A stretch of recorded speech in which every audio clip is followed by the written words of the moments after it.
All right, and we are back with another episode of the Pass the Vibes podcast. It is your host, J-Rod, and on the second mic we have... For today, it's only right that I call myself the Guatemalan Jungle Man. What's good with y'all? And I mean, I know his accent makes you like, what did he say? It's Guatemalan, but he has an accent. So he says why he pronounces the G with a Y sound. I guess that's it. Well, you say Guatemalan, right? Well, when you like the actual when you pronounce Guatemala, it's actually Guatemala, right? The actual Kinda Spanish like pronunciation is Guatemala. Yeah, like watermelon. Yeah. He knew what he was doing. Yeah. But I know people are gonna be. Because people ask me, they're like, "What is he?" They'll ask me. They straight up ask me, like, "What is he?" Because your pronunciation, and they're just like, what's his accent?" I'm just like, "Oh, he's Guatemalan." But I was just prefacing that for people so they don't ask me. But Guatemalan, damn it! Today on the Pass the Vibes podcast, we once again have another very special guest in the building with us. This dude right here, man, another member of our OG Toys R Us collective. We've been rocking with each other for a decade now, which is crazy, Pretty man. It's been this long. Like, I remember when all three of us first linked up, we were in that store, no facial hair, all a bunch of young boys trying to figure life out. Bunch of babies. Now we're over here, bearded up, grown men. Gross. You know what I'm saying? Still trying to figure life out. But yeah, man, this dude right here, just an all-around definition of a cool dude. Always chilling, always laid back, always good for a story. He has many nicknames. The Mayor, Doughboy, just all around solid dude, man. Ladies and gentlemen, please welcome to the show our boy Leroy. What's good, bro? Thank you, bro. Thanks for that beautiful introduction. Of course, man. Flattering. Of course. Very flattering. Yeah, I'm glad to be here, man. You know. Yeah, I know. My boys, bring some content to y'all. This has been a minute too. Oh yeah, most definitely. I haven't seen y'all in a long time. Shades, I've seen Shades more, but yeah, I feel like I think the last time I saw you, like you popped in the store or something. Yeah, like that. I think it was. The store was still standing. Yeah, at that point. but damn, those fucking good old corner R Zone days. Oh man, beautiful. Where we could fucking hide in that corner. Beautiful. Oh my god, it was so easy. It was bittersweet. No, I should say a double-edged sword because, like, yes, we were in the corner. We're not, like, you had to find us pretty much. But then during holiday season, we were the last stop. Word. And that always fucked with me because, like, yeah, they enter on the left side or technically facing the store.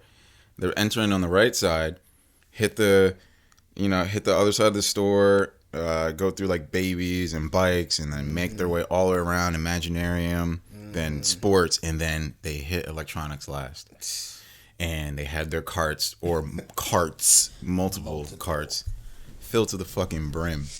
And they were like, I wanted you to check them out, man. I could check out here, right? Here? I would ignore them. Bro, it came to a point where, you remember Andy? Oh, yeah. Andy, shout out Andy. She helped me out a lot and also frustrated me a lot. Everybody. I think that's a story. Everyone will have the same description of her. I love you, Andy. You're fucking hilarious. Yeah. You're a legend. But there was, and this is some of the times where she would like come in and save the day. She would fucking scream. She's like, everybody, you cannot check out your whole cart here. You have to go to the checkout lines. Word. And I was like, hell yeah, Andy. Yeah, she was super trooper, but it paid off sometimes. Cause she would, look us out, but fucking she was cool. I never really had no crazy. Oh yeah, Andy. She like picked on me because I feel like she was like the big sister of the store. She was fucking picked on. Definitely bossy. Oh yeah, that's 100%. That was just her personality. I think it's just because that's probably how she ended up there. Cause she just very authoritative. Yeah, she definitely drips that shit. But yeah, she used to do the closing announcements in Spanish as well. But like, I know y'all motherfuckers understand this. Don't try to don't act like you. Yeah, don't act like okay. Like nah, she just said it. Get out. It's 9:30. Word. Oh, what would really piss me off for those? No offense to them, but fucking Indian people. Oh man. Like, bro, I know y'all know English. Like, y'all run multiple businesses over here, and they try to act like, oh, the store's closing, or like, can on sale? Like, Nah, fuck no. It's not on sale. Did you see a tag? Slick all the time. That's a lot of people like that in that place, man. This was like stereotypical, man, but I always experienced it with them. They'd always come back to the bike section, bro, and ask a million questions about every bike and Power Wheel. They had you back there for like a good half hour, then they wouldn't even buy it. Wouldn't even buy nothing. That's why every time they'd be like, "Hey, can someone go over the wheels?" It's like no one ever voluntarily responded until you were asked by name, and then like once you went back there, it's like, all right, this is either gonna be easy or it's gonna be like. Dudes, they lived over there. I was glad they were there because I couldn't do that, man. Yeah. But still, we had our days. Everybody went through some stuff in there, but yeah, everyone has their traumatic TRU stories. Very. No, you remember the time the dude tried to fight me in there? It was when Arzum was in the front, like you said. In the corner. And they had the line coming in, but the line wrapped all the way around. Was this when the dude tried to throw coffee at you? He threw his paper at me. I think he had a coffee too. But I remember some. Okay, that might have been someone else. That was like the first year I was there, like 2010. Someone threw coffee at. I never heard this story. Yeah, so I'm during seasonal they don't let, especially when it was up there, they don't let more than like 7 to 10 people in there. Yeah. Anybody can steal in there. So they had me guarding the front. I was about to say that's when I first met you. Yeah. We both guarded. Exactly. We didn't even do our zone. We were fucking bodyguards. Like you had super scrawny me. Yeah. And then. I mean, like, you were, like, intimidating at least. But it was like, this motherfucker with the Kid Cudi glasses, get the fuck out of here, bro. Like, but yeah, like, we were regulating people in the... And I was... that's the first time I met you, where we first started talking. Definitely is. But was that when but continue, sir. Yeah, so we're guarding the front, and... there's there's a whole line of people waiting to come in. Yeah. And you remember, even if you're just looking, you still gotta wait in line. Yeah, that's it. So this guy, yeah, exactly. So this guy walks up and he's got his circular. He mows in, just walking, and he tries to walk in, and I go, "Oh, where you going?" He's like, "Oh, I'm about to walk in here real quick," and I'm like, "You don't see this line of people right here, bro?" He's like, "Oh, well, they're buying stuff. I just want to look." And I'm like, "Some of them are looking too, man." So I turned to them and I looked. I was like, "Y'all," I said. You can ask them if you can cut him. You know what I mean? It might not fare well, but I looked at it. I was like, y'all gonna let him cut in front of you? They was like, hell no. And I was like, well, you heard it. They not letting you cut in front. I love using customers against customers, bro. Exactly. That was the best. That's the only way to win against them. Yeah, you have to. You got to get the majority on your side. So he's like, oh, this is bullshit. I'm just wanted to look. Da, da, da. And I'm like, I don't know what to tell you, bro. And he's like, oh, fuck you. And then just throws this fucking circular at me and shit. And then was like all up in my face and shit. I'm like, yo, bro. I feel like I do remember that now. Yeah, and I'm like, yo, bro, like I don't know what you thought this was, but the other time I remember clearly because this is when like I guess we stepped up and let us into our zone instead of guarding our zone. Exactly, because we got straight grunt work. Yeah, because at that time the All-Stars Were Mike Hartnett. Yeah, like Mike. Vance was still Vance there. Was. I don't even think he. No, you know what it was? Wasn't. It's because it was Dolores. He was there. Yeah, it was Dolores. He was definitely. He was in our zone, but he was floating around. He floated around. The people who were always there. It was Dolores, Tito. Mike, Tito, and then they would grab like a fourth. Yeah. Like to ring up people. Yeah. But like me and Tito, me and Mike, like we're still cool to this day. Yeah, I forgot how many people used to be back there. Telling you. And then, I mean, Dolores, I luckily got her on my side at one point. Then Francesca, shout out Francesca. Yeah. Francesca used to get well, she didn't get the shit kicked out of her, but like she used to get like destroyed with Dolores like secondhand like remarks and shit. Yeah. I'll never forget this one time before I tell the coffee story because I can't remember who the coffee story was, but I don't remember that. This was like during like the dead of season because me and Francesca did start at the same time. We started 2010. We both got kept. And so it was like we always had like correlating shifts. Oh, Francesca, yo, you remember? I hated her. They picked her. Yo, she was so annoying. I mean, she probably a cool person. They kept her over me, and I was. So you did start 2010 then? Yeah, that's what I said. He didn't get kept though. Yeah. Yeah, they kept her over me, and she did absolutely nothing. Like I still love you. Blew my shit. I know. Right? She's still cool, but. Fuck her. I do remember all this. Oh, yeah, they kept her over fucking. Y'all was so. That's what made me stay away that year. The next year. That's why I didn't come back. Because I was like, fuck y'all. Disheartened. I was super petty, bro. Like. But, yo, she used to get the most shit from Dolores. Like, Dolores loved Mike. She used to argue with Tito a little bit. And then with me, I was just like the angel because I was new and I tried to just do everything right. But Francesca apparently would do everything wrong. She was. And it wasn't like she was doing it wrong on purpose. It was like she would do something just according to what she thought was right. So it wasn't necessarily wrong, but in Dolores' eyes, what the fuck were you doing?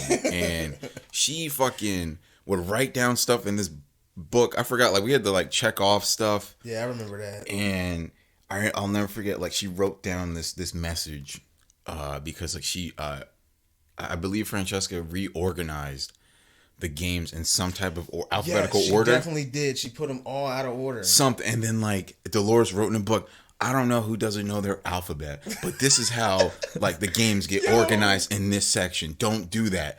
And everyone like everyone who saw that message, like when they clocked in for their shift, was like, who is that? And then we would all look at each other, we're like, it's Francesca. And we were like, oh, she was so terrible, bro. You remember and then, when she broke her leg or something? Remember that shit? Dolores, right? No, wasn't that? Oh, yeah. That was Francesca. Yeah. She like leg that like, whole fucking. And she was on crutches. Yeah. Like in the beginning of the season. And after season. And they kept her over me with a fucking broken leg. Damn, Could bro. barely work. I was like, they must really hate me. He's like, they fucking dismissed an able body. They probably didn't want to get sued or something. Oh yeah, well, I guess. Oh, she's on crutches. Right. Not dismissed. Disability, discrimination. But so that whole coffee store, I'll never forget. Heat of season. I can't remember who it was exactly, but I think we dismissed this guy. Like, we can't ring you up. Oh, it was Andy. Because I think that's the time where we were like, Andy, everyone keeps coming here because we're the last stop and they want to check out all their shit. Then we can't help people on the floor, and that's the whole purpose of this fucking section. Like, we have to talk these, idiots through like what they're buying. Right. And yeah, she was like, "Sir, we can't take you here. Like, you have to go ring out in the regular line." And he was like, "The lines are crazy." And she was like, "The lines are crazy right here." And then as he goes out, you know what? Another brain fart. It wasn't Andy. It was Tito. Now I clearly remember it was Tito now. Yep, it was Tito. Tito was like, "Fuck that." So yeah, the guy left. I think he rang out, and then you remember how in our zone in the corner it was like glass window, but there was one opening where the you could walk, slide, where the cases were stacked up at. Yeah. So the dude, and that's where you exited, and the dude walked by and fucking threw his coffee over the window, and I was like, oh shit, because I thought it was hot still. I feel like I remember that. And it splashed everywhere, because I remember these cases like. Up until like they renovated the Cherry Hill store, there were so many cases that like you would see later on that had coffee stains on them. Yeah, the security kit. Yeah, the security clamp, right? The clamp kit, something, clamshell, something. I forget the man. I hate it with the blue piece of fucking. When every and if it magnet broke, we had was broke, dog. And then you had to maneuver that shit. And oh my man, God. I hated the magnetic ones. Yeah, because they never rubbed off. You had to click it, and I'm like. Bro, like, and you'd like be in the heat of season. Like, I'm sorry. You know what I mean? Like, we in our zone, they come back with fucking baby clothes, and you're trying to get the damn Jones off of them. It's impossible, man. Like, I'm not. There were so many. Even deal with this. Being like 2021, like just all under that pressure. I'm like, I'm sorry, dude. It's fine. Fucking open it. I feel like at one point, someone, or it was probably me, like broke a case open. Fuck this shit. I had to one time. You just smash it. Yeah, open. It was annoying. Like when they got stuck and you couldn't, the magnet just didn't work. Dude, that and the doors. Yeah. Oh yeah. You remember the bull that stole the PlayStation, bro? You just pushed the door. You don't remember? I don't remember that. Wasn't that in the new store? No. In the renovated. Yeah, that was in the renovated one. Yes. So you were still there. Two of them. And Nikki. Yes, Nikki hunted them down. She caught him crawling outside like a fucking army guy. Yo, that shit was so funny. Well, how did this happen? So we were back there. Yeah, it was like I want to say like 9 or 10 o'clock. We were just about to close. We were cleaning up. Yeah. And these two dudes came in. There was 3 of them. Actually, 2 dudes and a girl. Yeah. And the 2 dudes went back in our zone, and instead of like coming to get us for anything, they just pushed the glass. Yep. Behind where the lock was, they just pushed it. And grabbed 2 PlayStation 4s out of there, and then tried to run out. And then one of them realized he was gonna get caught, so he just like dropped it. He placed it in babies. Yeah, the baby's side or something. And then the other one, I think he tried to get out with his, but he didn't, and then he didn't want her to see what car he got in, so he was literally crawling to his car. I remember Nikki saying, I was like, this motherfucker is crawling. She's like, why are you crawling? I can see you. Yo, yeah, because I think it was either Vance or someone was like, where'd those PlayStations go? Right. Because then Nikki went into eagle eye mode, like, all right, like spread out. And I was just like, what the fuck? Because, yeah, it was just 2 PlayStations gone. PS4s. Yeah, that was and crazy. They were just missing. And then I remember finding one. I was like, oh, here's under baby clothes.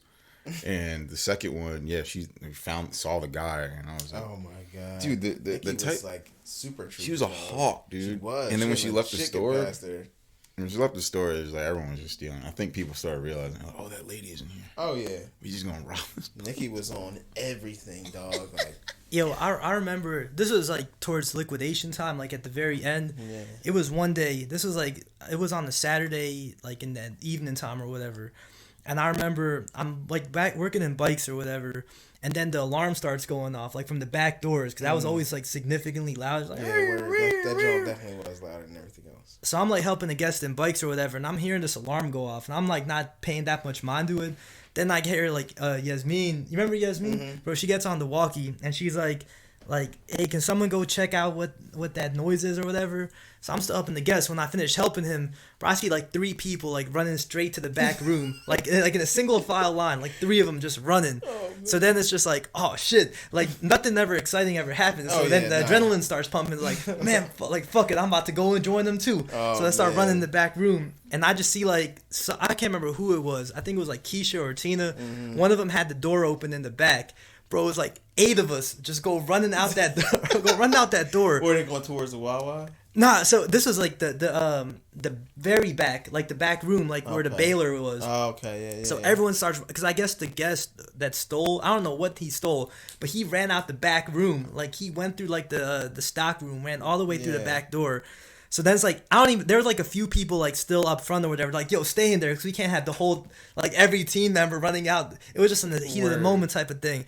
So we all go outside, and Yasmin's like, yo, half you guys go that way, the other half you guys go that way. Couldn't have got 4. I don't even know what they stole, bro. I think it might have been a bike or something. Oh, but it was just like in that heat of the moment, everyone just like, we start splitting. And I remember like half of us went running down that way. The other, it was like me, Tina, and this dude named Blake. We all went running down the other side.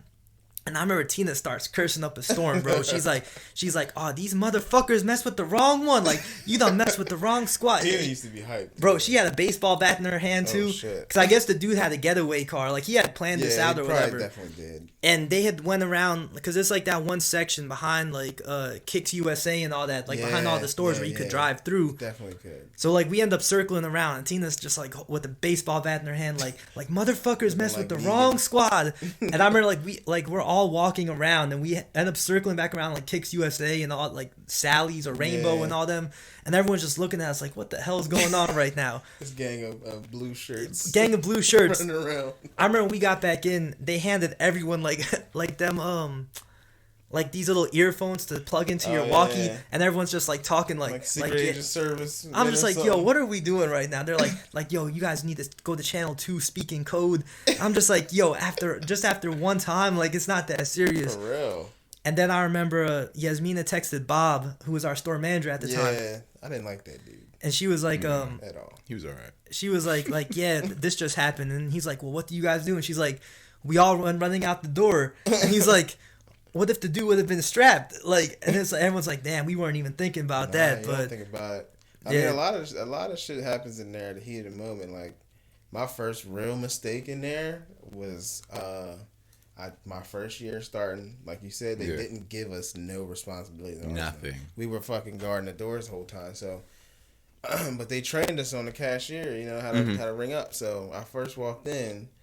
And Teresa's like, yo, I really need you to just get on the register. There's a crazy ass line. I'm like, all right, fuck it, whatever, I'll do it. She's like, yeah, just stay here for 10 minutes. Just get the line down. You can go over there. And I was like, all right. So, turn the light on. First fucking customer. These 3 chicks.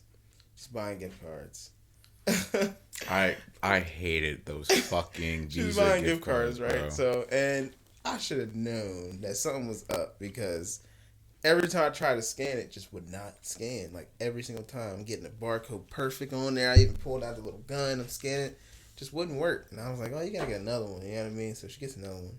That one goes through. So I'm like, how much you want on there? And she's like, oh, $50. I'm like, all right, cool. Pays for it, credit card and everything, signs and name. Looks me dead in my face and is like, can I get another one? Yep. And I was like, yep. What? What do you mean can you get another? This is your fucking money. Why are you asking me? I'm all oblivious to what she's really trying to, you know what I mean? Fucking So stupid. she ended up getting 2 more, I think. So she had $150 in fucking gift cards. And she's just swiping every time, signing, swiping. So I can't remember who the loss prevention dude was at the time. It was the light-skinned guy. It was like, this is like what I said, this is 2010. They had that outside security gentleman that used to wear yellow shirts. Yeah. I can't remember what his name was, but I was real cool with him. And he looked, as soon as they walked away, he was like, yo, well, how they pay for that? And I was like, a credit card. Mind you, I don't know shit about ringing up. And then he was like, did you check their ID? Yeah, exactly. He was like, did you check their ID? And I was like, no. Yeah, because we didn't know. Yeah, I'm like, at first, I told you it was the first customer I had, and I was just trying to get the fuck back to our zone. Yeah. So it started running through my head. I'm like, fuck, they just got me. So immediately they got caught because they went to the Walmart and tried to do the same dumbass thing. Got caught. So before they found that out, Steve called me into his office and he started reaming me, bro. He's like, why the fuck would you not check their ID with the card? And I'm like, bro, I didn't know. Like, I don't know nothing about. I didn't sign up to be a fucking cashier. Dude, maybe that's why you talk about games. Maybe that's why you were damn from the beginning, man. Yeah, that might. He kept that against you. He definitely held that shit against me because he was hot, bro. I don't think I've seen him mad before. Yeah, his eyes. He was hot, bro. He was super mad. Like $150. $150. He was mad as fuck. Dude, I ran Wawa for that. Yeah. Yeah, that happened. That's why I got Wawa was my first job ever, and that exact scenario where I didn't know. I was working overnight shift, which I wasn't supposed to be technically. They needed a replacement for some guy who quit for the overnight shift, but I was 18 at the time, and then they were like, "Yeah, you get paid like an extra like $1.50 an hour," and like differential. And it's like it's quiet all night. I'm like, cool. And so it's like I make hoagies for drunk people and I ring out people. Yeah, dude, I had some funny times at Wawa. That sounds good right now. I'm not even gonna lie. Wawa, dude, Wawa gives me. I'm tired of Wawa, but I mean a hoagie sounds good. Wawa gives me bubble guts every time. I don't know what they're doing with their bread. I don't know what they're doing with their ingredients, but I have to make sure that the next morning I have to clean it out of me because it's disgusting. It'd be like that, man. I can't eat anything. That's how I feel like McDonald's. I hate McDonald's, man. Really? I can't stand it. I just had some McDonald's, bro. I know. Kasim loves it, bro. Like, you know what I mean? Like, I don't like, I can't. He always boosted it up. I'm like, bro, McDonald's is trash. Bro, just a lot of fast foods. Their fries is probably the best thing they got. Their burgers. That's it, and they don't age either. I mean? Yeah, exactly. Who knows what the fuck you eating? You eating a potato. Ain't even a potato. It's a potato. So what happened at Wawa, long story short, there was one night the supervisor was cleaning the parking lot. There's only 2 people, a supervisor and me. Damn. I'm running the cashier because there's nobody there. I'm running the cashier and doing hoagies when whoever comes through. This guy, random looking white guy, comes through. It's like 3 a.m. He's like, yeah, let me get a couple Visa gift cards. And I'm like, okay, grab them. Use a credit card. Boom. I think it was like 300 each, and it came out to like $600 and some dollars. And then it's 3 a.m. I'm like, all right, whatever. Word. Swipes it, on his way. Cops come in the next day and check our cameras, and they're like, oh, so you were the cashier? I was just like, and they're like, oh, did you check his ID? I was like, I was supposed to check his ID. And they're like, yeah, you're supposed to. Purchases over like $100 with a credit card. And I'm like, but nobody knows that. I was like, I didn't know that. I was like 2 months in, and you never worked a cash register like that, like something like that type of deal. The next day, they let me work for like 1 more week, and then they let me go. And I was just like, the fucked up thing was, so I was cool with people who worked there. Like a guy who I went to high school with, Tyler. He actually got me a job there. Then he left, And then there's this one guy who is still at this Wawa to this day. His name is Andrew. Jeez. Man, if you ever heard this, dude, shout out Andrew.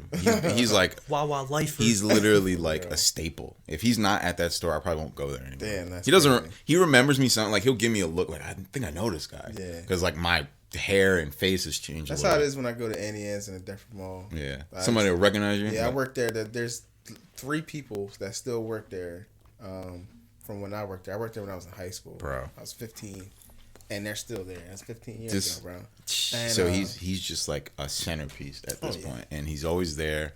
But I remember him telling me whenever I would come back into the store, because this Wawa was down the street from my mom's house. So this was my Wawa I would go to. Right. So I would go there even after being let go. Like, I didn't have any hard feelings. I was just like, oh, this sucks. Now you're just going there to fuck with him. Yeah. So the guy would tell me every time someone else got fired, he was like, I shouldn't be telling you this, but there was and I think he had some kind of like, some pride about like being close with minorities. I don't know. Because he was like, man, I didn't want to tell you this, but like, it's real fucked up, but this one girl, he specifically, he's like, this one white girl, man, she did the exact same thing that you did for way more money. She's still here. And I'm like, oh, really? And then he was like, yeah, I think it's kind of fucked up. I think you should say something. And I'm like, what would I say? And he's just like, I don't know, man, but I think it's kind of fucked up. And I was just like, yeah, it is what it is. Like, I just moved on. And yeah, he would tell me like a couple more times. He's like, yeah, someone else, some white kid. I was like, Jesus, I don't care, bro. Like, at this time, I was like working somewhere else. Word, I'm over that wrong. But but he was always trying to inform me. But at that point, yeah, he remembers me. I feel like sometimes, and he doesn't. But that whole credit card shit. Oh, yeah. And then when it got worse with the Visa gift cards. Yeah.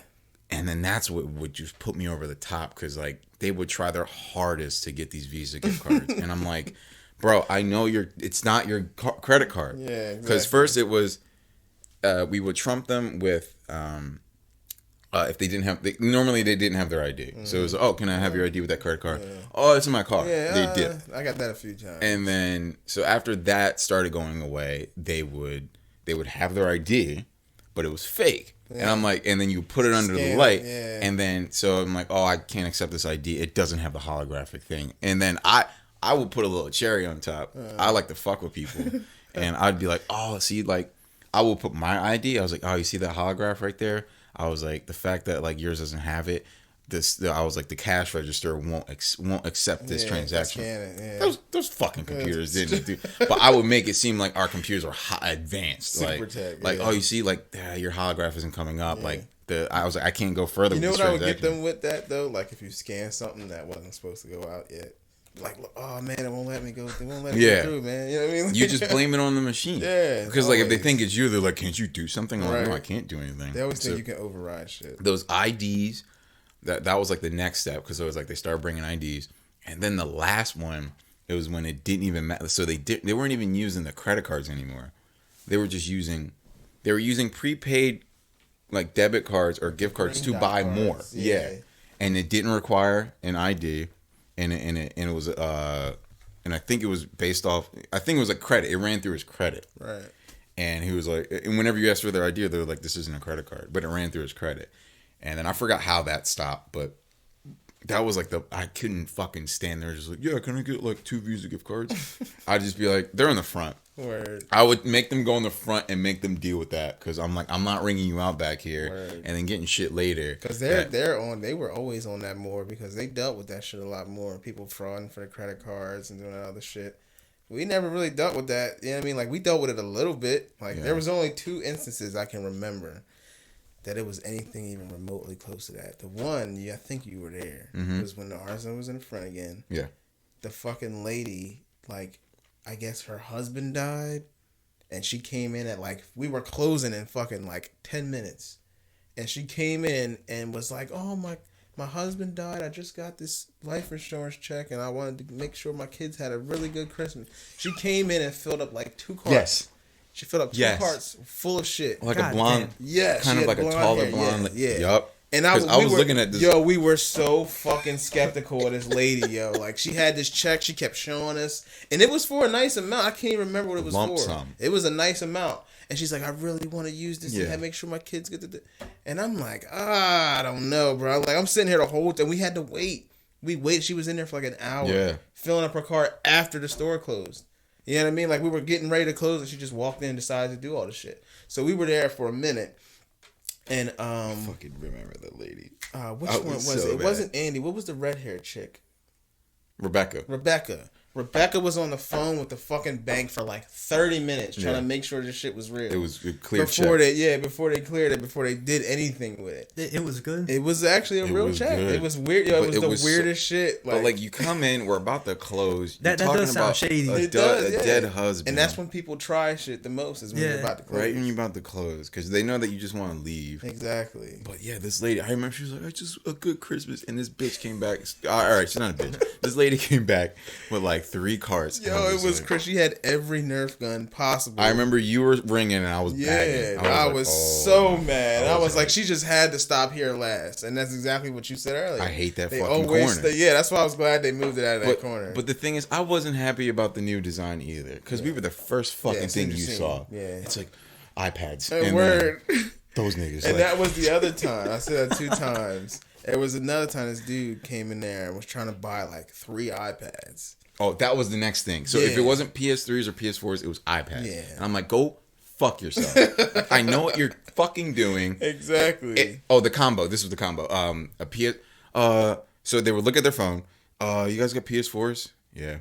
Okay, let me get one of those. Which one, nigga? Like, come on, dude. Like, which one you want? Word. And he's like, the Pro, of course. Mm-hmm. You want the most expensive one. Yeah, fuck off. And then, you guys got iPads? You're standing in front of them. Right. And he's like, yeah, let me get that iPad. What's the highest one you got? Yeah. What the fuck are you talking about? The highest one I got. And then I'd be like, you want the 100, I think the 64. Yeah, 64. 64 gig or some shit like that.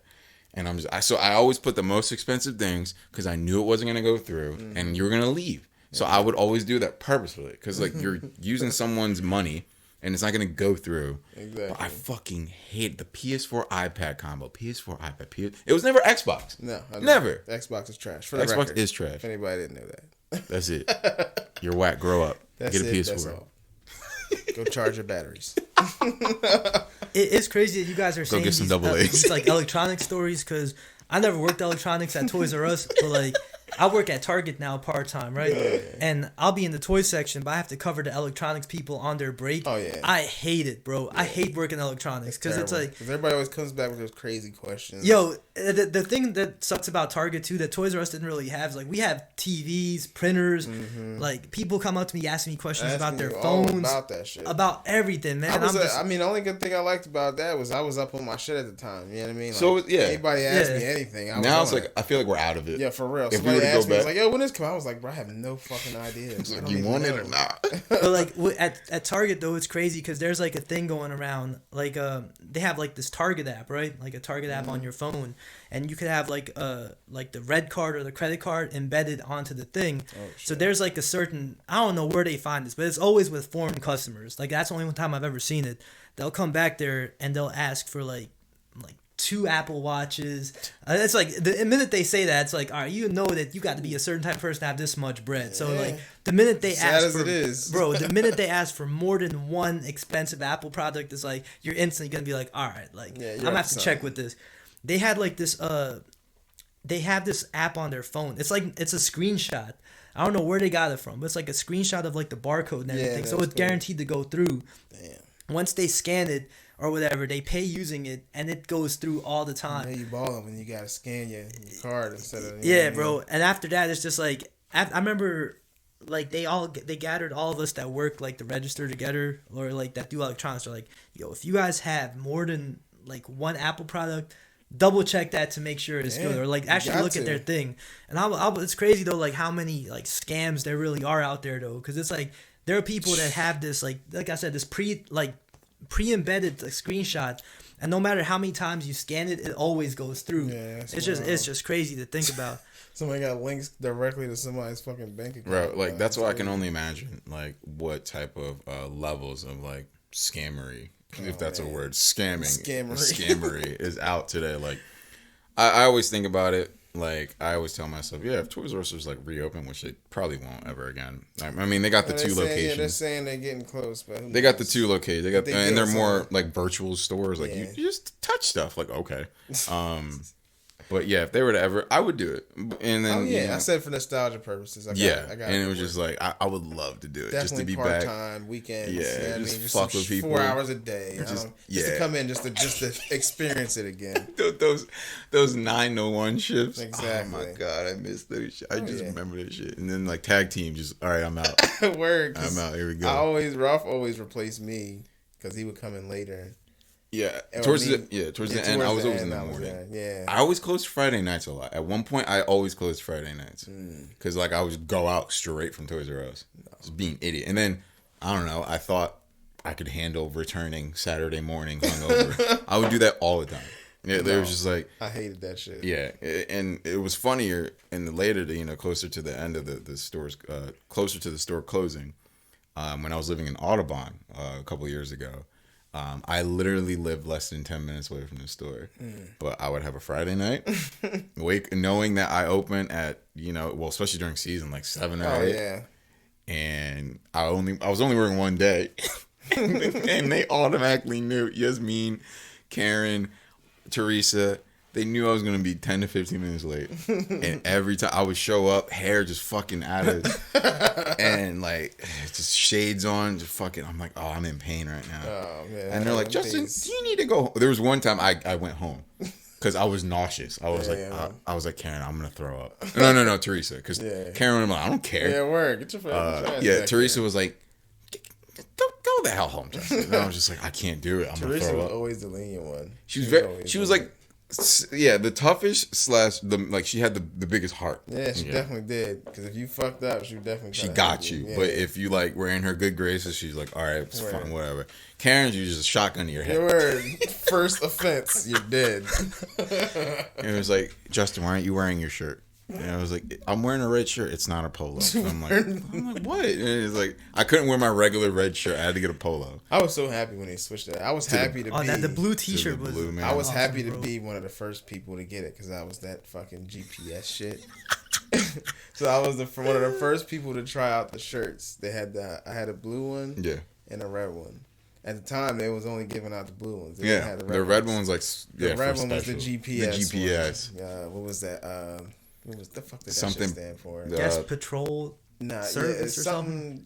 Yeah, something specialist. It's like toy finding specialist. Yeah, it was something like that. Yeah, I still got the shirt at home. Actually, I don't know how that shit survived this long. Dude, I got the vest.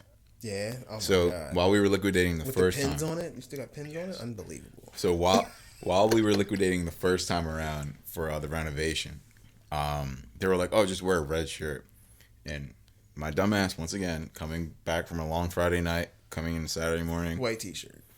I didn't have anything. I had like a green shirt on. I think it was Teresa again. His specialty was the white tee, though. He stayed walking in with the white tee. Or was that Vince? Nah, that was Vance. Vance is the white tee. White or black tee. Yeah, he would definitely come on and throw that. He wouldn't throw it on until he got back. It was the black tee. He always had that black tee on. The tee with the shirt over the shoulder. Yeah. But there was one day I didn't have a shirt. It was like green. And then they were like, fuck. And I think Teresa or Rebecca went into the back and they got one of those old school, like what the older people were wearing. Old vest. The vest. Like the one the other Karen used to wear. Yes. Yeah. Yeah, and I rocked that shit. I remember like because you were just on register all day crossing off barcodes. Damn. And I still have that vest, dude. That was the only time I wore it. And I wore it that day because I had like a green shirt on. I was mad I couldn't come to the little reunion y'all had. I was last mad. year, I think it was 2018. Yeah. Nah, you talking about the one in the store, right? Yeah. Yeah, right as we were closing. And then y'all did another one, but I missed both. That was last year. Yeah. Me being responsible and shit. Trying to Hey man, it happens, bro. Working for the white man. White man. No, I'm just kidding. But yeah, I missed that. I wanted to come to that because y'all were deep. It was a lot of y'all. For the store one? Yeah, the store one. Yeah, a lot of y'all I haven't seen in a while. Shades before he came to Loomis. You know what I mean? I hadn't seen him in a while. Hadn't seen you. I think Ralph made his way there. Ralph made it. Dude, remember Nick? Yeah. Nick made it. Oh, yeah. Nick is yo, Nick, you're getting on here, dude. The reason why I love, like, Nick is probably, like, one of my favorite people training. He came in during the James days. Yeah. Because I think they worked together. Yeah, I think. Yes. At, like, the pop-up store. store. They worked at a pop-up store together in the mall or somewhere. And James was super cool. James was that motherfucker. Super I miss you, James. Bro, you ever see his wrestling matches? No, bro. I've never seen that he was a wrestler. Yo, Rob would show us. Yo, he has he has like promos and actual matches. Like I actually watched one of his matches on YouTube, bro. But you can't even imagine him being like there's that. the most famous one that everyone saw was him getting attacked by a teddy bear. Yeah. The Diego DeMarco teddy bear promo. Oh my god. But yeah, Nick. That was his name, Diego. Yeah, DeMarco, Diego DeMarco. Right? Yeah. Nick was just like, I don't know, since he already like knew like what the deal was. It was just a bigger store. Word. It was just.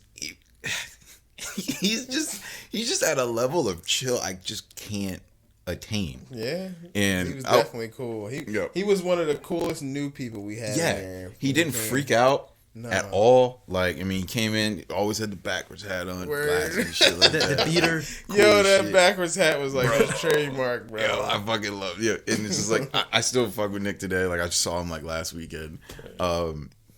Yeah, but like training him, it was like he knew what the deal was. I'm like, yo, this dude gets it. He gets it. Like, you're gonna deal with bullshit and just do it. Exactly. Just work. You gotta deal with. We all dealing with bullshit. And like, I know that there was like, I feel like there's so many like clutch moments where like he came through for like shift replacements and stuff. Like, I felt like I was able to text him like, bro, I'm irresponsible. Can you take my shift?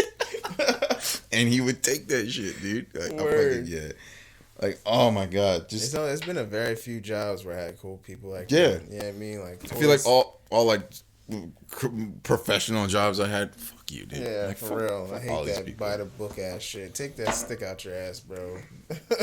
Dude, now working, I'm not even talking, man. Where I'm working now, man. Where you at now? So I was able to get into marketing. Mm-hmm. Whoop-de-doo. But like where I'm at, it's like it was cool. Long story short, it's not cool no more. a lot of changes, a lot of people, structural, whatever. But like, it's always how bro, I'm in the kitchen sink industry, right? So it's like it's cool what I do. Like I get to mess around. I got to travel. I got to do shit, whatever. Yeah. But like the amount of like panic and distress, some of these like, because in marketing, I always have to deal with sales people, and I hate sales. I'm like, dude, I used to sell shit, so I understand like the mentality of a salesman. Naturally. But like dealing with like these fucking boomer ass motherfuckers who are selling sinks.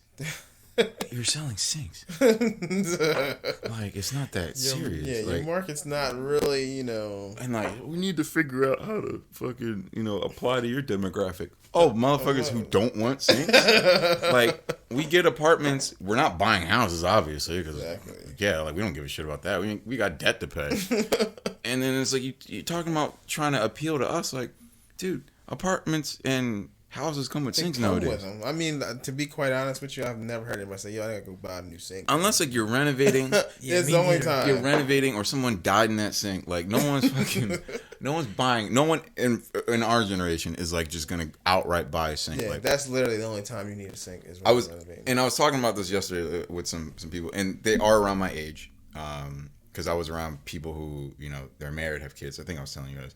And so, like, yeah, they have houses, they have kids, and there is a trend in the farmhouse sink.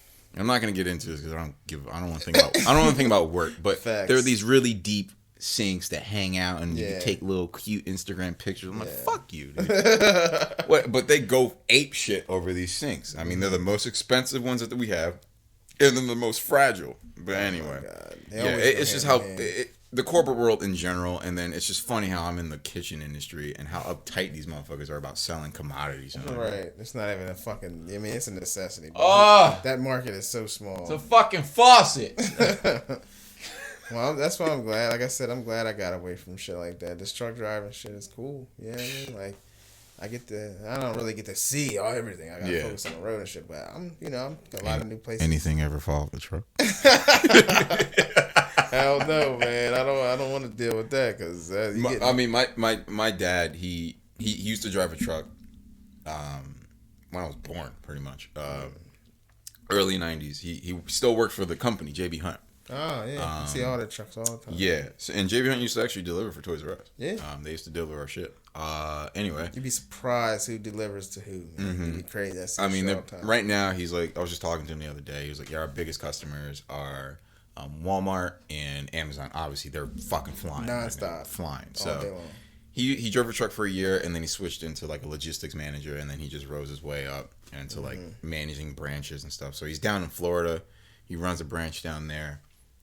And Rona yeah, Central. It's just fucking, it's just crazy what that world is. Because like I kind of deal with logistics just on a marketing level, where it's just like I do have to work with vendors on like, okay, I need this sink to get to this place, and I need to make sure I get to there safely. That's normal logistics. Yeah. So, but I know that he's on a way deeper level on just making sure it's just.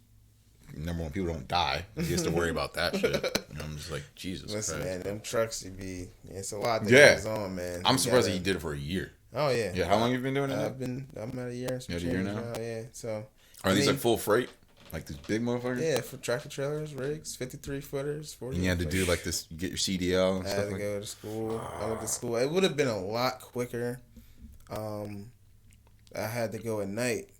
The night classes are a little less exclusive than the daytime ones. Daytime, they're all day from 8 in the morning till 4 in the afternoon, I think. And with New Jersey, you gotta log 120 hours of practice time. You know, that's learning straight backs, 45, you know, parallel parking, 90-degree shit. Which I'm still shit at in a Honda. In a car, yeah. So listen, you go to these schools and you see these dudes and it's like, bruh. just eyes closed and shit. Yeah, some people are good and some are just fucking terrible. Like, it's some people I'm looking like, y'all should never let this guy in the truck outside of this fence. He just killed a guy. Yeah, because he's not looking too hot in that seat right now. But he's sweating. You know what I mean? Because it takes a lot if you don't know what you're looking for. You'll be doing like a 30-point turn. Yeah, you gotta realize and know what you're looking at when you're doing that stuff. But you gotta have 120 hours of practice time. That's wild. Before you can even. No, you need 80 hours of practice time before you can practice on the road. Okay. You need 120 before you can actually take the test. Jeez. So it's easier if you can go during the day because they're Monday through Friday, 8 to 4, 5 o'clock. Mm-hmm. Yeah, I mean, you'll blow through that shit in a few weeks. Yeah. The night class was only Monday to Wednesday, and it was only from 5 to 9. Ooh, so I'm only getting 4 hours a day. You know what I mean? So it took me fucking 6 months because I still had to work. Yeah, well, yeah, and I feel like... I mean, they're paying... my job paid for me to go to school. That's what's up. You know what I mean? So I was happy for that. Mm-hmm. But they didn't want me to be there. They were trying to originally do was have me go there and go to the class as if I was working. I would get paid as if I was still at work. Okay. The higher-ups was like, no, we're not. We're going to can that shit, obviously, making my life harder. So...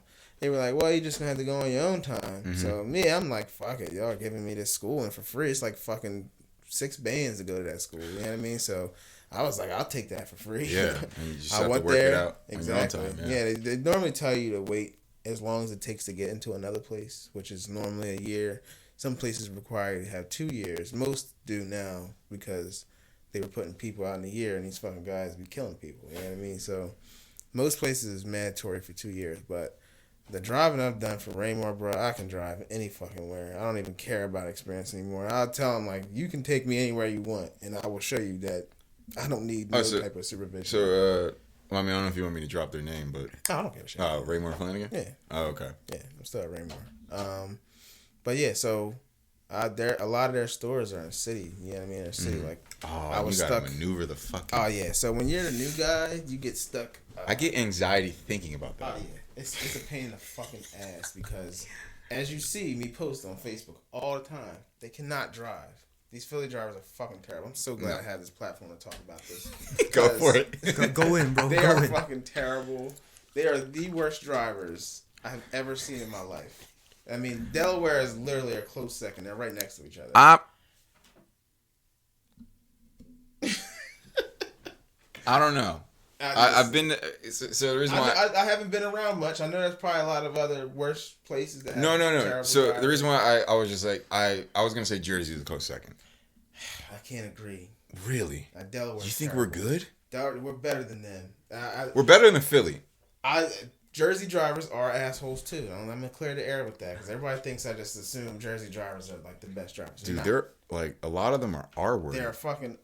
They're assholes just like them. But a lot of them learn that from driving over there, or they come from Philly and move to Jersey. Or and they just you know what? tags. It is like Jersey's like the melting pot of shitty drivers. It is. Like they'll come from New York, which they suck. Exactly. Philly, they suck. But Delaware, I've only been there like twice, but just horrible. Right over the bridge. They're horrible. Yeah. They're horrible fucking drivers. The most inconsiderate, fucking least compassionate drivers on the road. Like, it's annoying to the point where it's like, I'm a nice guy, but in that truck, if you piss me off, bro, I might do something. Yo, my dad says that shit. He's like, don't. You want to he's so like, bad. My dad's like, don't piss off a truck driver. Yeah, you want to so bad. Because it's like, I could easily fucking bump you off of this road with no effort whatsoever. But I'm going to, reserve that right and just fucking bite my tongue. Because, like, I use the Commodore Barry Bridge pretty much all day. So yeah. I have to get off of 322, and it's a merging lane. There's no merge. No, I had to take that right into. I've driven into PA over that bridge a few times. Yeah, so coming back when you got to go back over the lane that you use to merge into the third one, there's no merge. It just turns into another one. It turns into the last lane. Yeah, I know what you're talking about. For whatever reason, they never get over. They know there's literally no merge time. You know how some have the lane and it's a and you'll see it. Yeah, but this is just like off. It goes away. Yeah, once you come around the bend, that lane turns into the third lane. Yeah. So if there's somebody there, they're going to run into you. They do just I have to get all the way over to get into the last lane. Yeah. To be able to get on the bridge. So, anytime I get there, I always have to force my way in because it'll be a line, especially if it's a lot of traffic. If it's traffic, you might as well just take your foot off the gas and just coast so that you can get over because they're not going to let you. Yeah. You know what I mean? Like, no one wants to... They see the blinker on. I'm literally almost halfway in the lane and they're still driving next to me as if I'm not there. And I'm like, yo, I don't get y'all. Do y'all want to die? No, they think that they're going to like win a case or something. They're like, oh, if he hits me, and the worst part of it all is the fact that they'll see me get over. They'll get over as I'm getting over and speed up just to get back over into the lane that they just left. You could have just slowed down. It's like they don't believe in the brake pedals. It's like I don't understand why. I don't know. None of them do. No. They make their own traffic. And this was like the most annoying thing I figured out because I just thought it was just volume. It's not. Okay. They don't know how to merge. That's their number one and that's problem. what I fault Jersey for. Yeah. We do not know how to be like, oh, I see someone about to come on. Let me let off the gas a little bit. Or just get over. That's what, because it's just like, me, dude, I totally, dude, because it's like, I was taught, by my dad and my brother how to drive, and they're both, especially my dad being a truck driver, he's very cautious. Right. My brother, pretty good. He was a car guy, younger, but it's just like I have this mentality when I drive to literally make it the easiest trip that I can make it. If that means a route that adds 2 minutes, but I have less of a headache, I will take that route. Exactly. Or the whole merging thing. I see someone ahead because I'm very aware. It's just like my eyes are like constantly moving, like I'm having a seizure. It's like I'll see someone come on, boom, like all right, I'll move over or I'm letting off the gas. It's common sense. There are some times where I do commit the Jersey fault where I'm like, and I do that too. There's nothing wrong with that. You know what I mean? Like, if you know you can beat them out, and it's not. Yeah, but so I'm just like, they might do that with a truck. They might be old. You know what I mean? Like, I'm getting over, and it's like they want to play fucking Mission Impossible and try to beat the. That, you know what I mean? With trucks, I'm like, take the road, yes, bro. and I don't understand cool. it. You know what I mean? Like, and I noticed their problem with the merging shit when I was doing the stores. Yeah, because I would be going in the morning. You know what I mean? The first store I had to be at like 7:00. You know what I mean? So I would cross the Ben Franklin and get on the 95. And right there over that little overpass thing is where I realized how fucking dumb they are. Oh, right when you get over the Ben Franklin, right? Where it turns into like 5 lanes? It turns into that, but then you can take 95 if you take the little curve. If you stay to the right. If you all right. All the way to the right. Yeah, you say, all right. Take the little curve and it'll take you to 95. So there's that little overpass. It's 2 lanes. Yeah. And as it's getting on to 95, it turns into 1. Yes. So they don't even know how to merge that. No, they don't. Now they're trying to merge onto the right one because all they're trying to do is beat you. I literally was in the right lane of that and had this guy literally this close to me because he refused to hit his brake to get behind me. So now I'm under it's traffic. It's fucking 6:30 in the morning. This guy, there's a barrier here. Here's his car, and here's the truck. He's just literally driving next to me because he didn't want me to take it in front of him. I'm like, what the fuck is wrong with you? It's like, where are you going? Yeah, and it made me mad because I can't see him because he's on the other side. If he was on the driver's side, it'd be a little bit easier to fucking yell at him. You know what I mean? Or honk the horn or whatever. They just don't care. You know what I mean? They don't. And it made it worse. Like I said, I'm on 476 a lot too, going to Scranton and stuff. Yeah. And there's a section there doing road work on it, repairing all the bridges and stuff. It's like 8-mile stretch. Sounds like fucking, what was it, 295 for years. Exactly. Like, yeah. So the left lane closes and it just turns to 2 lane, but the trucks are designated to stay in the left lane. So the middle lane turns to the left lane, the far left lane, and the left lane is just gone, because they got the barriers over it. For an entire mile, you see it says left lane closing. These motherfuckers will ride that literally beyond the wheels falling off. I've had a time where I literally almost knocked this dude into the barrier because he just refused to get out of that lane. So the lane's closing, right? And he's like right here with me. And there's cones. You know how they progressively place them out further? He's getting right on. I'm like, yo, if you kill any further, you're going to fucking mac out on them cones. And you're probably going to hit that barrier. You know what I mean? I try to be as nice, but I try to be stubborn too and not move. Just so they get the point. Some people get the point. Some just don't give a fuck. Yeah, they got a death wish. And they're retarded because they really ride the whole thing. And it's like, yo, you're really going to risk your little car? This truck's not taking no L's, man. No. That's why, I don't fuck with truck drivers. Yeah. I mean, it's just like, you should. I obviously know that, like, there's obviously nice truck drivers. But then there are the ones who aren't like you and will kill you. Listen. And then will have no remorse. They'll be like, they'll deliver their shit and be like, damn, I think I murdered somebody. But, like, all right, they fuck with me, though. It's like, in the way. They were in the way. They do dumb shit. They try to brake check you. It's annoying. It's the cars or the trucks? Oh, the cars. Oh, yeah. Them, man. Oh, I brake check all the time. Oh, yeah, I brake check. You know what I mean? I brake check other cars. I would never do it with a truck. Listen, a truck would just be like, all right. Yeah, they don't stop as fast, especially a fully loaded one. Yeah. Oh man, it was raining one time. I had to stop like sudden as fuck. Did you like, you made it? Yeah, good thing it had like they got engine brakes and shit. Okay. So it kind of breaks it down. Yeah, I hear that's a new thing, kind of. Some of them got they had the older ones on different trucks, but that shit helps a lot. You know what I mean? Because the air brakes work, but if you got a full trailer, which I drive with most of the time, that shit's hard to stop. You know what I mean? Like, it gets to the point where you almost getting tires and shit. Stop that. That's fucking scary. Because some lights, like I noticed some areas, the lights change a lot quicker than other places. Like, in Pennsylvania, them lights don't change. Like, especially the parts I'll be in, they don't change too often. Mm-hmm. But, like, I'll be in, like, Quakertown, and I'll run through, like, a regular area, the lights fucking change like this. And it's like those little tiny suburban areas. Yeah, they built, like, these 2 medical facilities. One's like St. Luke's or something, and the other one I can't remember what it was. But they just put lights there, so I always look now to see if somebody's waiting for the light to change. Because if they're waiting, that means it's gonna change. Exactly, and they make it so responsive. Like normally you sit somewhere, you're waiting like 30, 40 seconds. That shit changes like 20 seconds. Plus you have like a little delay from that red going to their green. Exactly. Yeah. So you know what I mean. I try to. And now it's just like green, red. Yeah, word. It's so annoying to stop that shit, but I love it, man. I like truck driving. I haven't ventured anywhere super crazy yet. I was about to ask you, where's the furthest that you've gone? The farthest I've gone probably Scranton or Suffern, New York.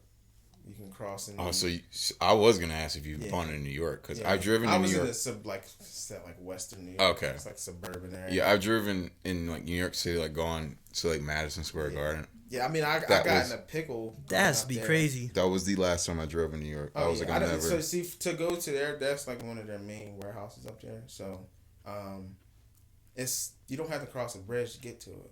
What? To get to their New York. Oh, okay. You know what I mean, you just cross state lines, but you don't have to cross a bridge. And I was happy because I'm like, fuck, I really don't want to have to cross no goddamn bridge. Those bridges. I just heard New York. I didn't give a fuck where the other town was. Yeah. That shit made me go. That was the first time I've been there. even my boss, she was like, you know, after I got back, she's like, I didn't even know you'd never been there. Mm-hmm. She just gave me the address. I was like, all right, fuck it. Let's do it. Let's do it. You know what I mean? Like, and I like the farther trips because I get paid by the miles. You know what I mean? So Yeah. If I go farther, I get, you know, decent paycheck. You know what I mean? But I do the Scranton run majority of the time. That's probably as far as I go for the time. Normally. You know? Yeah, they don't have anything farther out because the longer it takes you, you know, you gotta have the same amount of time to get back. Like they used to send people to Syracuse, but it takes fucking 6 hours. Yeah, I was like, it's damn near Canada. You only get 11 hours to drive in a day, so 6 and 6 is 12. You're gonna be over before you can get back. So that there really isn't like way out's like a good check then, right? Because it's like that's one trip, or does it weigh out to a good check? Nah, they don't do that anymore. The Syracuse trip, but I mean the Scranton Jones are pretty cool. That's a nice amount. It's just like 2.5 hours away. It's like 150 something miles. So it's 150 there, 150 back. It normally takes me about 5 hours to do that. So and that depends because all I'm doing when I get there is switching. Yeah. You know, there's a guy coming. That's what they do. They have somebody meet, you know, whatever. And once I switch, take my ass back. You know what I mean? Like, yeah, dude. Long drives. I mean, I applaud truck drivers. I mean, I know that my dad did it, and just hearing you say it like in person is fucking crazy. Oh yeah, like, it's definitely stressful. It's a skill. It's you have to have a certain amount of patience. Listen, oh my god, I'm one of the most patient people in the world, and my girl hears everything, bro. Like I'm on the phone with her, and I'm in the mid conversation. We're talking, I'm like, yeah, so we gonna make the fuck you, man. What the fuck? Yo, like my dad, the most triple C, cool, calm, collected guy, but he has the worst road rage. Yeah, and that fed into me genetically. Yes. Because I have the worst road rage. Listen. To the point where people tell me, they're like, you have a problem, Justin. And I'm just like, no, they're fucking C words and this and that. They need to go die. Like, I'm just like, no. See, in a truck, it's worse because you know you can kill them. Yeah, I know I can kill him. It's even worse because that shit plays with you. Anybody tell you what does it? Yeah, anybody tell you does it is lying. But it's like I'll never be able to catch up with that person once they pass. Yeah. So if I have to slow down for them doing something stupid, all I can do is fuck that horn up. That's it. I'm looking that horn. Now I got an air horn. I get that. Yeah, they get that whole shit for about 15 seconds, and I just hold it just to piss you off. You know what I mean? Like, cause it's annoying. You know it's you. Yeah, like there's some people that are courteous. Like I remember when I started doing them stores, I had to go to Roosevelt Boulevard. I don't know if you've been on Roosevelt Boulevard in Philly. Yeah. It's a fucking, they call that death row. A shit show. They're fucking terrible. I literally watched an accident happen right in front of my face, sitting at a red light one time. He was like, and I saw it coming. As I went to go hit the horn, it was just too late, and then she just got T-boned because she was doing something stupid. Oh, you're trying to warn them? Yeah. Oh, okay. So I'm sitting, you know, they're like, on Roosevelt Boulevard, you know, they have certain intersections people can cross. It sucks dick. Yeah. So this one older lady is trying to turn, but she can't see past the cars that are coming this way. Yep. So she ends up getting stuck in the middle as the light turns red. So she's literally sitting in the middle as the other side has starts green. to go. Yep. So they're not going because she's blocking them, right? It's a whole line of cars trying to turn left. Exactly. So, and I see this little Mini Cooper coming alongside them. He's in, cars. Yeah, exactly. He's so close to that. He's in the left lane, close to the cars that are sitting to wait to turn. She never sees him. I'm watching her. She's checking. She just says, "Fuck it." Hits as soon as she hits it. This dude comes. Italian job. Smack the shit out of her. And the lights turning green. I'm like, "Fuck." I'm like, "Damn." Then were you stuck there for a minute? Oh no, it happened in the other lane. Oh, okay. And going the opposite way. Like, oh, man, yeah, so I was like, fuck. I was trying to help you, lady, but you know what I mean? But they're ruthless in Philly, man. Like I remember the first time I went to the store on Roosevelt Boulevard. Yeah. It's a very tight alley, and you know what I mean. Like I only been there once for the guy to show me how to get in there. And you're like, the pain in the ass. There's dumpsters back there. Never again. I had a 53-foot trailer, bro, so I had to back it into an alley and then back around another alley. So I'm like, yo, and the first time I got there, I'm like, yo, this is fucking impossible. There's dumpsters everywhere, like, and I'm not talking the small apartment complex the green, ones. Yeah, those huge, fucking tall, long ones. So you got to try to back it in and not scrape the front of the truck with the dumpster. You know what I mean? Like, and there's a pole sitting like This is the alley. There's a pole sitting right here. Oh my! And so it's like it comes out of nowhere. Yeah, you literally have to go around the pole to get it in there. You know what I mean? And the first time I went there, it took me about 45 minutes. You just give me anxiety. That's testing you right there, It is, bro. and that was the only way I looked at it because I'm like, this is sharpening my skills. Because I had never did that. You know what I mean? Like, it took me a little while to do that, but the first time I really showed up there, I showed him backwards. I went in facing the door, not knowing where I'd never been there. So I'm like, and there was a space back there. So I'm like, cool, maybe I can turn around. Nope. It wasn't fucking happening. There was a whole nother store back there that was their back part. So they had their shit there. So I'm like, fuck, man. And I'm like, so I tried to back up. Mind you, this is a 53-foot trailer. I'm halfway past the building. I can't see shit behind me. Shit's making me sweat, bro. All I can see is the cars going by like this. I'm like sweating. And I'm like, fuck. So I'm like, all right, man, I'm trying to back out, and I'm just steady trying to ease myself. And every time I try to go further, I see another car come past. They will never, ever let you out. They will never stop. They're like... Even when I'm backing in, like when I'm going the right way, I'm pretty much taking up the whole street to get in there. They still drive past me. I gotta go. And it's incredible. I'm like, yo, do you not understand how bad you will fuck your car up trying to drive past this shit? You know what I mean? So, that really sharpened my skills, but... It was for the luck of a dump truck dude, like a dumpster dude. He was cleaning the dumpsters back there. He was picking them up with the truck. And he pulled up next to me. He was like, yo, bro, I'm sorry to tell you, but you're never going to get out of here like that. Like, they're never going to let you out. And like, this is fucking 7 o'clock in the morning. Yeah. And there's a school right next to that place. So they're all just... You know what I mean? So this whole scenario was crazy, it was annoying, bro. I was so fed up. I think my heart rate. So, he was nice enough to use his truck to block traffic. So he said, I'm going to block it, and then you just back out, spin around, and do your thing. And I was like, word. Because if it wasn't for him, I'd still be sitting there trying to fucking get out of that fucking alleyway. You know what I mean? But they have whoever built these buildings for them stores did not have, truck drivers in mind. Because it is... it's annoying. It's extremely annoying, some of these places. That's probably the hardest place to get into. Especially, like, right there in the middle of the city, too. Like, and all this stuff going on. This is wintertime. When I was doing that, it was, like, January, February. Brick. And it's brick cold. There's hella traffic. Because, like I said, their schools start early over there. And they got the buses. Their traffic is ridiculous. And like I said, they cause their own traffic. Like Roosevelt Boulevard is a prime example. Like the intersections, right? It's so dumb. When they have to turn, they block each other. Yeah. And they don't understand that. It's like, I watch it because I can see it. This car is trying to turn left, this car is trying to turn right, but they're both sitting in each other's way because there's a line of cars behind them. So the cars behind them are blocking the other people from turning. And the cars behind the other one, it's like y'all don't understand. And it's just like you would think like the city of Philadelphia would like notice that on the traffic cams because it's like there's so many. I feel like traffic lights in Jersey that I notice, and I'm just like, all they need to do. They just started doing that. Is like not rewire, but like go into this traffic cam because I know a lot of them are just like automatically. No.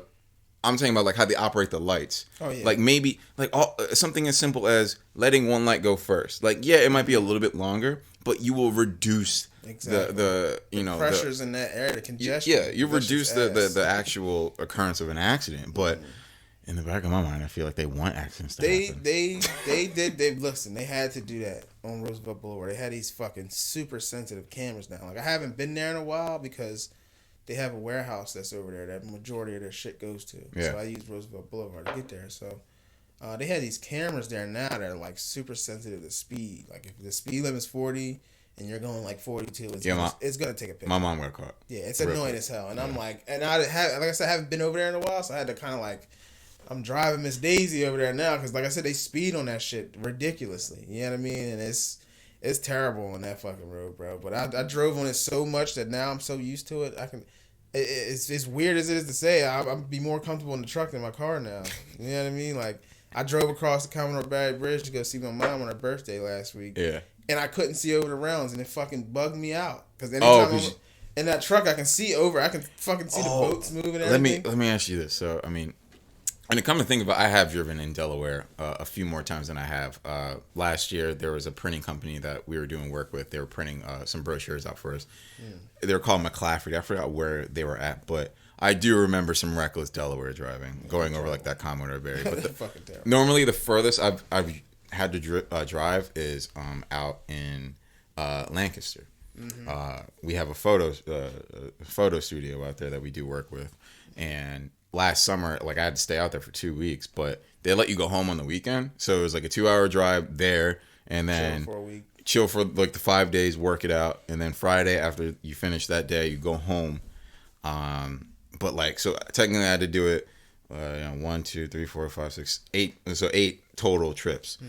And like just driving that distance, especially like I had to do it one time in the winter, and I was so scared because it just snowed. Yeah. Mad hills and over there Amish country, bro. And then like there was I was a couple times, the Amish people on their horses and shit.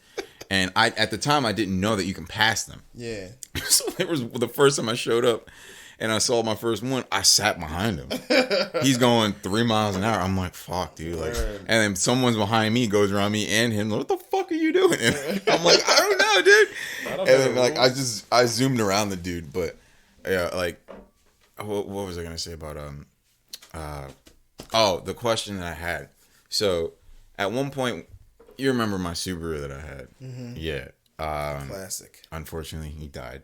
R.I.P. 2015, he died. We lost a good one. Yeah, I donated him. But anyway, this would always happen to me, like what you're just saying, that like you couldn't see over the barrier because you're always that high up in the truck. You could see everything. So there were times where I would switch my Subaru out with my dad's Jeep, and because he would take it. This is when he was still in Jersey. He would take it, bring it to his friend, fix it up, switch it back. So I had this Jeep for like 2 months at one point. And it was crazy because I would be so up high, like, and I was just like, "Ooh, this is fucking cool!" Like I had a sunroof. I thought I was the coolest shit in the world. And when I switched it back, I was happy to get my car back fixed and no more problems. Right. But it was so strange to me. I felt like I was in a go-kart. Yeah, you felt like you're sitting on the floor. Sitting on the floor. I felt like I was crawling across the bridge. Like I remember getting it. I got my Subaru and I was just like, "Oh shit, bro!" And like. I remember because I love go-karts, and I was like, why do my feet feel like I'm on the ground? Like, why do I feel like I can touch the ground right now? It was the craziest thing, and it would always happen whenever we would swap cars. I'm like, I'm gonna get that go-kart feeling when I get my car back. Right. But so was that like what you were feeling? Like you were just like, fuck exactly it. like that. Like, oh shit, like, where is everything? So weird. Like you want a booster seat? I don't normally cross that bridge on a regular anyway, so the only time I do it is in the truck, but. And when I'm in a truck, I can see over. I can see everything. Like, I might as well be damn near in the water because I can see everything. I can see the boats flying past and everything. But it was just so weird to like like how I am right now. Yeah, it's like the barrier is like right here. I've always whenever I cross that bridge, since they're doing work on it all the time, I always have to be to one side, you know what I mean? They'll shut down the right lane. You can only drive on the left side. Mm-hmm. I'm always so worried about that fucking barrier being equated to the tires, because that's how high up it comes on there. It comes up right past the tires. Mm-hmm. So I'm so used to looking at that barrier and being able to see over to the other side and over top of it. Yeah. That when I get in the car, it's just like this shit's right here next to my car. It's like, damn, what the fuck? Like. Did I shrink? I feel like I'm Mario after you get off the mushrooms, bro. But that shit's definitely weird, man. But I love truck driving. Yeah, dude. Yeah, hats off to you, man. I can never do that. I'm just waiting. I'm keeping it on the hush. I'm trying to leave Ray more, but they don't know. Yeah, they won't know. They'll know. Yeah. I mean, I always try to like not talk about my job because like I feel like there's gonna be like a coworker one to be like, what did he say? Yeah. I feel like now you got all the experience though. Like it will be way easier for you to venture into something else if you do choose to. Yeah, I mean, I just need the endorsements. I just want to get the tanker one and try tankers because there's different endorsements. I feel like I would imagine you get paid more to do that. It's like the more endorsements you got, the higher you can do other shit. You know what I mean? Like. There's hazmat, drive chemicals, passenger, tanker, doubles and triples. You know what I mean? Some places do the doubles, like the Saya place does doubles, UPS does doubles, FedEx does doubles. I'm not into that because you can't back up for shit. A double freight? You got double and now it's like a fucking locomotive. Yeah, you know what I mean? It's hard as hell to control a trailer just when it's just that. Yeah, I feel like it'll just snake. With two of them, you'll never be able to back up anywhere. It'll snake real quick. There's whole tests you have to take for that to get those endorsements on your license. You know what I mean? Like My license right now just has the commercial A on it. Yeah. I want to get the tanker, probably the hazmat too, but I gotta take those tests for those. But they're not hard. You know what I mean? I guess it would probably pay more because it's like dangerous chemicals. Oh yeah, the hazmat stuff, the more dangerous. The more dangerous, the higher it pays. Yeah, the higher the pay is. But I don't want to do that because that's like you sign your life away with all that because you're doing a lot of paperwork. Like I was talking to a dude one time. For like the tankers. For the hazmat. Not hazmat specifically. Ironic enough, I was in an Uber with a guy and he was telling me that he drove trucks for like 15, 20 years. Yeah. And he was saying that he did the hazmat, but he said he didn't like it because he said it'd take him, an hour to drive somewhere and an hour and a half to just sign papers. All of the waivers and shit, exactly, I guess. because of whatever materials you're dealing with, you're passing responsibility. So he was like, that was probably the worst part for me is like the driving was easy. It's just you sitting there waiting, you know what I mean, doing all the signing. I said I would just get a damn stamp at that point, you know what I mean? You would think like at this in 2020, like they did speed up the process. You know what I mean? Like but, here, sign exactly. like the fucking FedEx thing where you sign the thing, digitally or something. But I'm leaning more towards the tankers because I don't want to touch nothing. I've been doing manual labor since I was like 12. Yeah. You know what I mean? I'm done with that shit. That's over. Oh, so like that chapter of my life is done. So for like the tankers, like when you fill up like a gas station. You do the gas station. Do you have to refineries? Do you have to go out and take that? Well, some of them companies you do. That's what I'm not looking. Yeah, because I'll see the Wawa ones. Yeah, like I don't want to do that. They get out and put it in the ground and that's shit. That's like the JK Transport dude. Something. But I want to try to like do refineries and stuff. You know what I mean? I don't have to touch shit. Just True. It's all automatic and drive shit. up, let them take whatever, fill it up with whatever, and I'm the fuck out of there. You know what I mean? Because like I said, I've worked inside of Raymore's warehouse. You know what I mean? Mm-hmm. And fucking you get sweaty. You know what I mean? Like it's terrible. It's hot. I mean, it's not their fault. They got the air on, but it's just so hot you can't really feel it. Yeah. You know what I mean? But I've lifted, 400-pound dressers and fucking power sofas, and fucking twice the size of me. That's a rough job, man. Like I've gotten people in there. Oh no, I'm a weakling. I can't. Oh, listen, I tell them that. Anybody that's like that, you mean a Raymore? Because they do a lot of open like job fairs and stuff. And people are like, "Yo, can you get me in there?" I'm like, "I can, bro, but you just can't be weak." You know what I mean? You're gonna have to lift some shit. That's a whole workout right there, man. Yeah, and, I mean that's just on the ground because you still have to put it on the lift and put it away and all that other crap. And I'm telling you now, I've seen niggas' eyes almost fall off their head because they were scared up there. Like I was probably the best. They call them FTs, floor technicians and shit. So I was probably the best one they had. So I would always train everybody. And so until you moved on to actual driving the truck. Yeah, until I moved on to doing that. Yeah, so that was how I got into driving the truck because I was busting my ass in there. Yeah. And the district manager saw it, and I told him that I wanted to do that, so he pulled some strings and got me in there. That's what's up. Right. I would say his name, but I ain't gonna do all that. So I would have to be tasked with taking them up in the air. You know what I mean? And they tell me to just take them up just so they get used to it. You know what I mean? Because it's not like being on the ground. Them lifts go pretty fucking high. They go higher than these apartment buildings. I would imagine. Yeah. So their warehouses are just exactly. But the Raymore has the biggest distribution place in Jersey, probably the region. You know what I mean? Really? So, yeah, that shit's huge. So, a lot of people don't realize like when you're up on them Jones, like they sway a lot.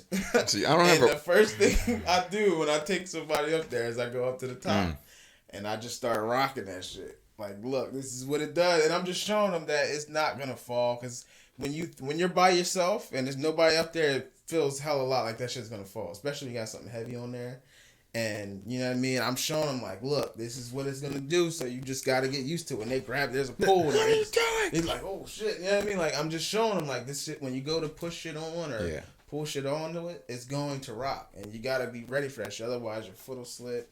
You're harnessed up and shit, but you don't want to fall. No. You fall, you're gonna, then they get fired, and you fucking putting your life in danger. But, you know what I mean? I would always tell them, like, you gotta have sure footing up here, because going to put fucking power sofa that's heavy as shit, or these dressers, you know what I mean? That shit's no joke. You know what I mean? People die doing it, but, I mean, it's rare. I love how you drop that. I know, right? People, it's rare. I mean, it's happened, but it's not something I can imagine. If you're to, safe, you're cool, because you know what I mean. Like it was to the point where I wasn't even worried that I was fucking 50 feet in the air. I didn't give a shit.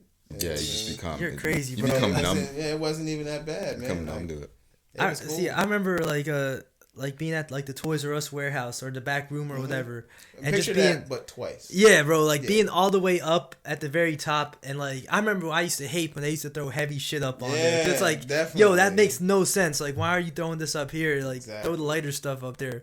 But like sometimes like having to like maneuver, like being on top of the ladder and maneuvering your way around those bays, it's like them things was like you would feel it sometimes. Man, this is difficult. So like you doing that with furniture that's hundreds of pounds and even higher and all that is crazy. I used to get pissed off when somebody put a fucking 400-pound dresser on a top shelf. It's like, why would you put this up here, bro? Like, there's no room, bro. Yeah, like you're gonna put this anywhere down low, and you gotta communicate when you're working that job because. Yeah, I mean, somebody doing something stupid is just gonna fuck everything up. Yeah. So it's Raymore is a good place, man. Raymore, they take care of their people. You get discounts on their furniture, I'm guessing. That's what I was like. 35%. Okay. That's a good deal. Dude, I fucking miss my R zone. I know. My R zone, the little what was it, 20? 10%. Yo, you know something funny about that discount? When I applied to Toys R Us, I also applied to Macy's at the same time. Had 2 interviews, 2 separate days. Oh shit. Had Toys R Us first. It went all good. It was Rebecca and Karen G who interviewed me. It was fucking hysterical. They're like, I remember I was talking about Zune. Zunes. The like music thing? Yeah, I was just talking. I was literally just showing my girl that yesterday. Bro. Like, I thought I was the shit because I knew about Zune. Anyway, I was telling him, I was like, yo, look, I know, like, I love video games. I grew up with video games, like, all platforms. I was like, I know Apple, I know Zune. And they're like, Zune? Sorry, Bill Gates. Oh, man. Yeah, I was like, I'm Zune all, fuck Apple. Fuck this shit, fuck iPods. Zunes was alright, though. I just said that they were only for Xbox. They weren't. Listen, mine broke. Like, it just stopped charging. I used it when I used to work at ShopRite, and I got a crazy story about that fucking place too. My first job out of high school, I think I worked at a ShopRite in Molecule. I fucking pushed carts. Yeah. You know what I mean? Because I was like, fuck it, I just need something to get my foot in the door. So whenever I would push carts, I would have the Zoom, and I had the fucking Cat Williams comedy special downloaded on that shit. And I would watch that shit every day, bro. Was it the Tink Tink? It was the Polo Tink Tink one. Polo Tink. Polo Tink Tink. Hey, yo, it was hilarious. No, you know, wasn't the Polo? Was that the one he had the green jacket on? I think so. Yeah, that's that one. That's his original one that made that. Was, like right after he debuted on, what was it, Friday After Next? Yeah, Friday After Next. Did this before he was on Wild 'N Out? Yeah, this is way before. This is when he was still doing stand-up. Yeah. But I had that shit on there, and I would play that faithfully, like, in between there being no carts, I would sit in the cart corral and just fucking laugh my ass off at the fucking the video. Yeah, dude, Zune. Oh my god. Did you guys have group interviews or solo at Toys R Us? At Toys, I had a solo. Rebecca interviewed me. Yeah. When the first time I got there, but all the other times they had the group shit. It was literally like I was in there for no reason because Molly, you were coming back. I was coming back, and Molly, I'm like, Molly, do I really gotta sit through this shit? Because I don't really need to. You know what I mean? Like I was sitting there with a bunch of rookies. Yeah, with a bunch of rookies watching the video. I've already watched 3 times already. I'm like, I don't want to watch this shit no more. You already know the ins and outs of the store. So I can go out the floor. So I can help. Yeah, like, fuck, bro. You see that line out there, bro? I was gonna bring up a story about Zune, but I'm not. I don't know if I did. Like it's like it's super embarrassing, what and happened? it's people. Well, yeah, people know. Yeah. All right, might as well say I'll leave it blunt. I'll leave it short. It's so. It's so embarrassing, but whatever. Fuck it. So with the Zune, and this is why I was heavy Zune. Always blasting my Kid Cudi all the time. It had like the interface that you would put on your computer, and it would show like screenshots of like the artist playing in the background, how many times you played it. They were doing Spotify shit before Spotify did it. Word. Anyway, As much as I hate to fucking admit to a Microsoft product. They were doing it, but they had a shitty product because mine just broke, stopped charging. My dad bought it from Circuit City, and Circuit City went out of business. R.I.P. Circuit City. And then, so when it broke, I had to go through someone else that didn't fix it. Anyway, back to the main point. So on that interface that you downloaded, there was a social media platform so you create a profile, put a picture. Similar to Spotify, because I don't think Spotify was around yet. Definitely wasn't. Yeah, in like the early 2010s. That was still like Napster was on their way out. Yeah, because this was like 2010. Yeah, 2010. Excuse me. And yeah, you created a profile. You had playlists. You could share them, add friends, share playlists, share songs. You see your favorite artists, yada yada yada. And here's where the embarrassing part comes. So it's like there was some. There,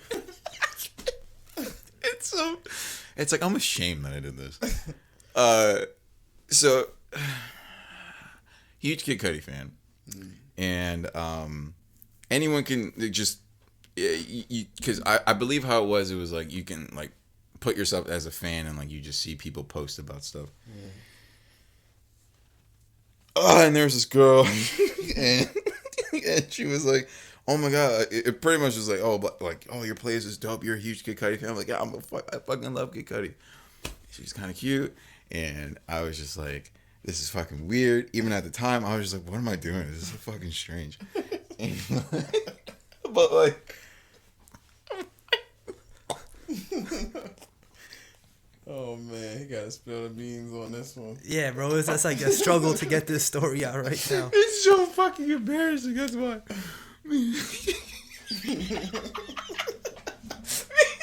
Yeah, his laugh always made me laugh, man. It's hilarious. It's the reason why it's so embarrassing is because like I'm 30 this year. I would never think about doing this shit. But I was such a fucking not even gonna front like, and I think this is just all dudes. It's just a horny 20-year-old or whatever. And I was this is a cute girl, loves Kid Cudi too. Like maybe I'll like shoot her a message back.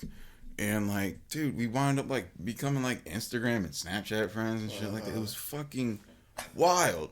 And I got in trouble like doing this shit. Like, cause yeah, I was seeing somebody at the time. And I was just being I was just being young and stupid. I completely admit it. And I was just being dumb.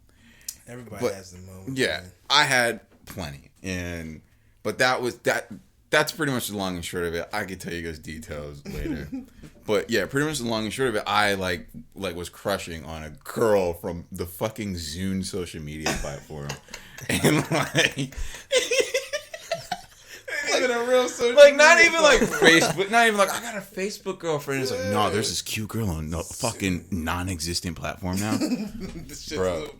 It's irrelevant. That's what it's like when I think about it. That is a good story though, bro. You know hilarious. what I'm saying? Like, I'm mad that you really like delved that far in. I didn't even know they got that deep. I just put shit on them and played them. Bro, I never even heard of Zune honestly until he brought it up. Yeah. They were like I said, they were ahead of their time. They were way ahead. They just had a shitty device. Yeah, they definitely. It wasn't built the right way. You know what I mean? And they were doing the 120 gig thing way before iPod. They were like, you could put so much shit. I had a 120 gig because I got it for Christmas, and I remember just pictures, videos, music, anything on there, anything. So this thing was like an iPod, like it was the competitor, touchscreen and all that. It was the main competitor. They had like a little wheel, John.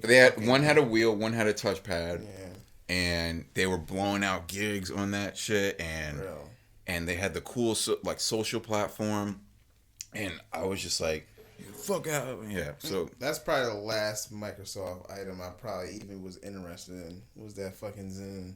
But that's because it was different. It was super different. It was way different compared to the iPods. Yeah, it's like iPods were. I mean, they were both blocky and shit. Yeah, we're talking about first generation iPods and shit. They weren't all that great. I just remember in high school, everyone whipping out the iPods. Yeah, everybody and had them. And I was just like, oh, what you got on here? And you got to fucking do the dial shit. I'm like, this is I dumb. don't fucking like that. Like, I was like, oh, counterclockwise is up? And I was like, how do I work this thing? I was like, fuck this. I'm playing my DS, bro. Oh, man, speaking of that, I remember I had a Game Boy Advance. Yo, I still got mine. I fucking SP. wish. I wish I still had it was royal blue. My color was robbed though. Yeah. My lime green color was robbed. It was fucking blue, right? My mom had bought it for me for Christmas. Oh, the cobalt. Yes. Yeah, cobalt blue. Oh my god. And she would always stress, don't fucking take it out of the house. Just leave it here. It was everywhere. You know me, I'm fucking stupid. So Rebel. I would just take it with me in the morning because it fits in your pocket. You know, Exactly. I play it the whole way to school and shit. And I remember one day, like a fucking dickhead, I go in a gym class and I put it in a locker. Oh, you got robbed, didn't you? Super robbed. I was so upset. Someone was scoping you out. I normally put a lock on my shit. That for whatever reason. Oh, so you actually left it open? I left it open. And somebody went right in there, and I never found that shit ever again. My mom didn't find out for that shit till 3 months later. I kept it a secret. Like, I just wouldn't. Did you ever get another one? Mention the game. I wouldn't have mentioned buying another game. I got another one. Oh, yeah. you did? And after I ended up telling her, and she fucking forgave me for losing it, but I ended up getting another one, and I killed that motherfucker. I never even took that shit outside the house. Bro, you could never trust people in gym class, bro. And that's crazy because I was super cautious that day. I'm like, I'm gonna wait till everybody leaves. Yeah, like I don't want nobody watching. But there was people going around just checking lockers and shit. You know what I mean? Yeah. There was always that Thieves. dude or these these dudes that thief that goes in there. You know what I mean? Like, so he's like, fuck you doing, bro? So it's like I have a story about my DS where as you can see by this room, I'm not a hoarder. But it's like I like to keep like nostalgic shit. I wish pristine. I could have kept my shit, bro. Yeah, your collection is looking pretty nice. Super nerdy. I know I could. I would still have a GameCube, and my mom wanted to give it to like Xbox. My. You said I'm gonna steal my Xbox? I said minus that Xbox. Yo, I'm not even gonna front. I was a huge Xbox hater. I still am, like 360 and forward. But the original had some classics on there. I couldn't even imagine wasting money on it, bro. Damn. So like, you won't play me on Madden later on that? I mean, unless you got that shit on the PlayStation, you know. I have Madden 01. God. And Madden 03. This nigga's living in a fucking time machine. This is pretty much a time. Bro, you better off breaking out that 64 right there. You know what I mean? I know. Yo, play Leroy. I want to see you play Leroy in Tecmo Bowl. Oh my god. Bro, we played Tecmo Bowl. I got my ass whooped. When I pull out Bo Jackson, it's like nah. That's super Tecmo Bowl. It's cheap shit though. When the Raiders, but yeah, so it's like I collect my old nerdy things, but for my first DS, I had the silver one that came out, and super proud of it. I thought I was cool. I was like, look at me use this touchpad. Cause like that's when like Palm Pilots were fucking huge still. So it was like, oh, my shit's a Palm Pilot and it plays games. Where the fuck are you at? I was such a loser. What's a Palm Pilot? What? It's like I don't know what that is. Crazy. Shades is a little bit younger. He's our age.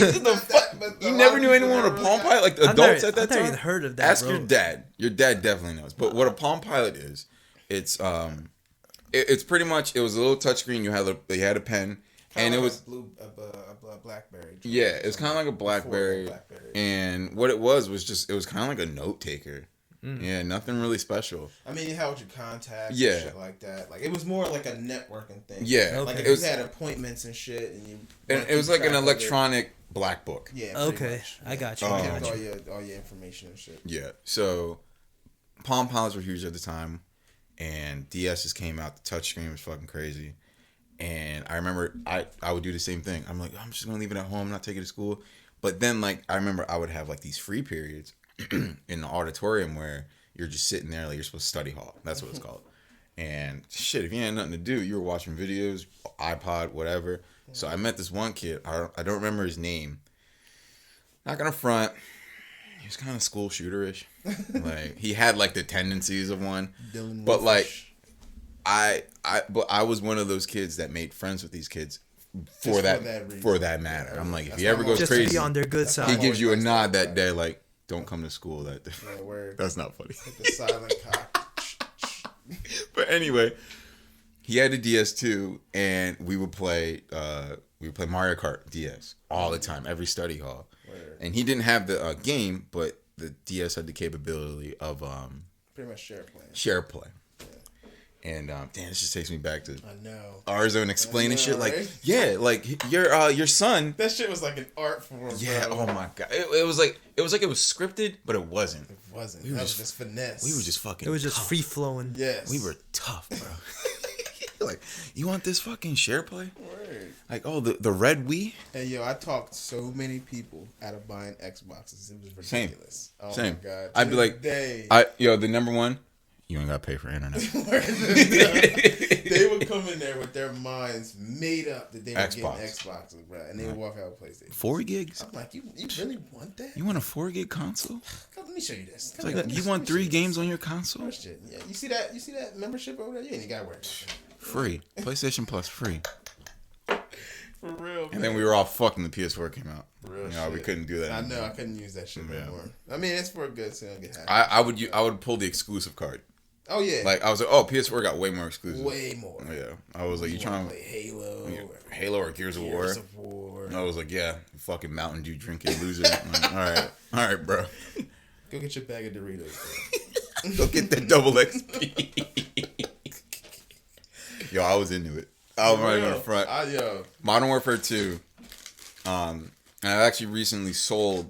This is like a year or two ago. I sold the Modern Warfare 2 night vision goggles. You were sitting on those for a minute. That was the ones you got from that pre-release from that GameStop, right?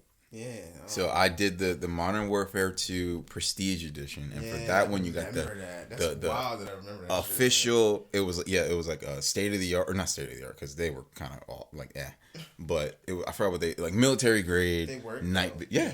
So I used them one night, and it was the first night I bought the game. And I remember I went out, bro. I was looking stupid. I hiding in bushes and shit. I went out in my backyard, and it was me and my boy. I'm like, bro, let's use it right as it's dark, because it was midnight release. So it was like we played the game for like an hour, and we went in my backyard, and like I was like, yo, can you see me? And it was so dumb. Like this is why it's just like if I ever get married, whoever marries me, just understand. Like, there's going to be a part of me that you find out about. It might be this room. Right. I feel like if I ever bring a girl to this place, as soon as they see this room, they're going to be like, oh. That's how you're going to know how to move from that point on. You bring them in here. Don't even say nothing. Yeah. Bring them in here. How they react. But no, I'm afraid that they might think I have a child. That's your kid's room? Oh my God. You didn't tell me I had a son or a daughter. I'm like, I don't. I do not. Yeah. And they're like, all my stuff. Oh, this is your room. I feel like in 2020 though that like more people would have it's wouldn't have that. Accepted. Yeah, it wouldn't be looked at as like, yo, now this dude's a nerd. And shit now. Yeah, but I'm definitely trying to get rid of those pops. Yes, I have a overwhelming. Bro, I got a couple hundred of them. Oh my God. See, now that's embarrassing. Ralph was on them big. I didn't know y'all were on them big too, man. Bro, I remember when, I told this story when Serge was here. I would sit at Loomis sometimes in Imogen, and when we didn't have anything to do, we would just log on the computer. Bro, I dropped $500 Unreal. on like pops and action figures. There's this one day, just straight from the Loomis computer too. And I remember seeing them on the fucking Jones looking at them shits too. I never even know they were that hard into them. But that's crazy, man. $5. Bro, it was just like straight off I was just looking at everything like, man, I was in the mood that day. Yeah. I had money in my account. I'm like, you know what, man? Like, pre-order. Money to blow. He said, I'm flexing. But yeah, I'm trying to get rid of them. There's going to be like maybe 10 at the end of the day I'll keep. Like, are any of them like valuable? Yeah, I have there's this app that I use called Covetly or something like that. And it fucking looks like the stock market. Too close to COVID-19, man. Oh, Covetly?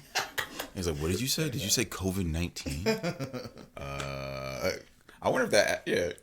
I mean, the app's still running, so they good.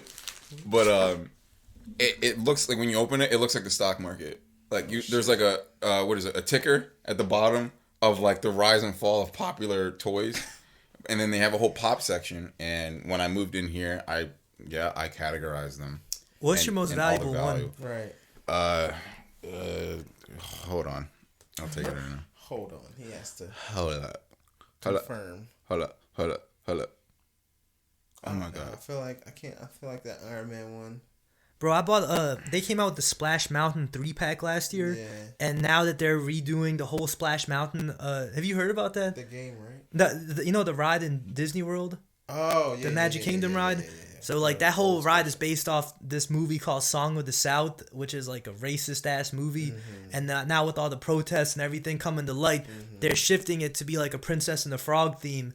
But, like, they put out a 3-pack of, like, the 3 characters. I bought it for $50 last summer. Now it's going for, like, $200. Sheesh. So, I remember when I first categorized all these pops, the most expensive of them was the one that's in the case right now. the Jeffrey. I didn't even see that one. Yeah, that's one I'm keeping because it was like I got that towards the last days. Definitely keep that. You're not gonna find that anywhere. No, Bro, I overpaid for mine. I couldn't even get it in the store. I had to go on eBay. Yeah, when the box came in, obviously all the pops came through our zone first, and I'm like, always. That was always. Yeah, we got the good shit, bro. They always got the good shit first. Oh man, but that was like when Mortal Kombat came out, and I was like, yes, I'm glad. I'm gonna put my shit to just the like side. You know, it's funny that I didn't get a Wii U, and the Wii U's we only got. I remember I'll never forget we had 8. Yeah, I remember that. That was stupid, yeah, but them shits for whatever reason so crazy. Everyone hates the Wii U. The Wii U's garbage. Yeah, but Jeffrey is now valued right now at $44. It's not bad. It's not bad, right? Not bad. But for some strange reason, my Lilu from Fifth Element, she's just been rising in value. So right now she's valued. He's a Lilu Multipass. And then my favorite is Place. That's my top 5 movie of all time. Oh yes, that's definitely top Chris top Tucker 3. role too. That's top 3 for me. Top Chris Tucker role, like over Rush Hour. Oh yeah, because he was definitely better. And top 5 movie. Yeah. Yeah. So Lilu Dallas is, but not the Yes, I have the multi-pass one because there's another Lilu Dallas. Oh, okay. She's valued at 60, and then not random really, but it makes sense because the new Bill and Ted is coming out. My Bill and Ted's have risen from like $20 to now Bill is worth 46 and Ted is worth 40. Damn. So it's good investment. Okay. Man. I don't know. I'll probably sell like those are probably ones I will sell, but yeah. Hold on to the the iconic ones. Yeah. Like. But there are some ones that are like worth dog shit. Like, all right, let me bring them back up. Those are the ones you get rid of. You'd probably be surprised like what's worth dog shit. I know, probably that Iron Man one. Like I just said, them superhero ones, the Kingdom Hearts superhero and the superheroes ones. Kingdom Hearts, they were so common. They're probably just at retail value. Yes, Mr. Meekseeks from Rick and Morty's only $8. Damn, he disrespected Mr. Meekseeks. yeah. Iron Man 12. Yeah, so I knew it. Fucking knew it. Who else is like them Stranger Things ones can't be that. Nah, that high. Stranger Things might be a little bit higher. That's kind of because they're about to pop off another season too. So, well, the thing is, they'll probably pop off new toys. Yeah, Lucas, common though. My Lucas is only $8. Then for some reason, my Odell Beckham Jr. isn't. It's worth. It's sold for $20, but it doesn't have like a value on it. Anyway, yeah, but that's a little bit insight into my nerd life. That's all good, man. But yeah, dude. I gotta start collecting shit. Nah, don't do that. I collect too much stuff, bro. Like that's my problem. I collect everything. Yeah, after Toys R Us, I was like, I gotta stop. Right now, I'm collecting his racist tears. Right now, that's all I'm collecting. Y'all know my Facebook is ruthless, bro. You know what I mean? Like, I don't care. I think for this episode, like when I say like, oh, this is available and not available. Yeah, it gets released. What the fuck am I talking about? Anyway, I was telling you, I've never posted anything on my Facebook about anything I've posted from my YouTube or this podcast at all, because I'm just like, I hate Facebook. Right. I'll pop on the Facebook when it's like, oh, your memories, and I'm like, all right, cool, let's see what I looked like 10 years ago. I advocate for Facebook, I'm the shit. So yeah, maybe I will, because like, yeah, you're a shit poster. I'm shit posting king at the moment. And then I'll post it, be like, Leroy Warren is Doughboy, and like you're like, oh, this motherfucker's on a podcast. Oh yeah. Let's shit on this podcast. Oh yeah, they definitely do. They're gonna shit on this podcast. There's so many people that hate on me and shit. That's what I'm saying. Just for no reason. It's actually all out of good fun. It's not that in an episode, but I welcome the hate. Oh yeah, most definitely. All the smoke. Rate us 1 star. Bro, I don't have Facebook, but I'll be like, I remember like Serge or someone would show me your posts sometimes. Oh, yeah. It's like just a timeline just full of like a bunch of Rob stuff.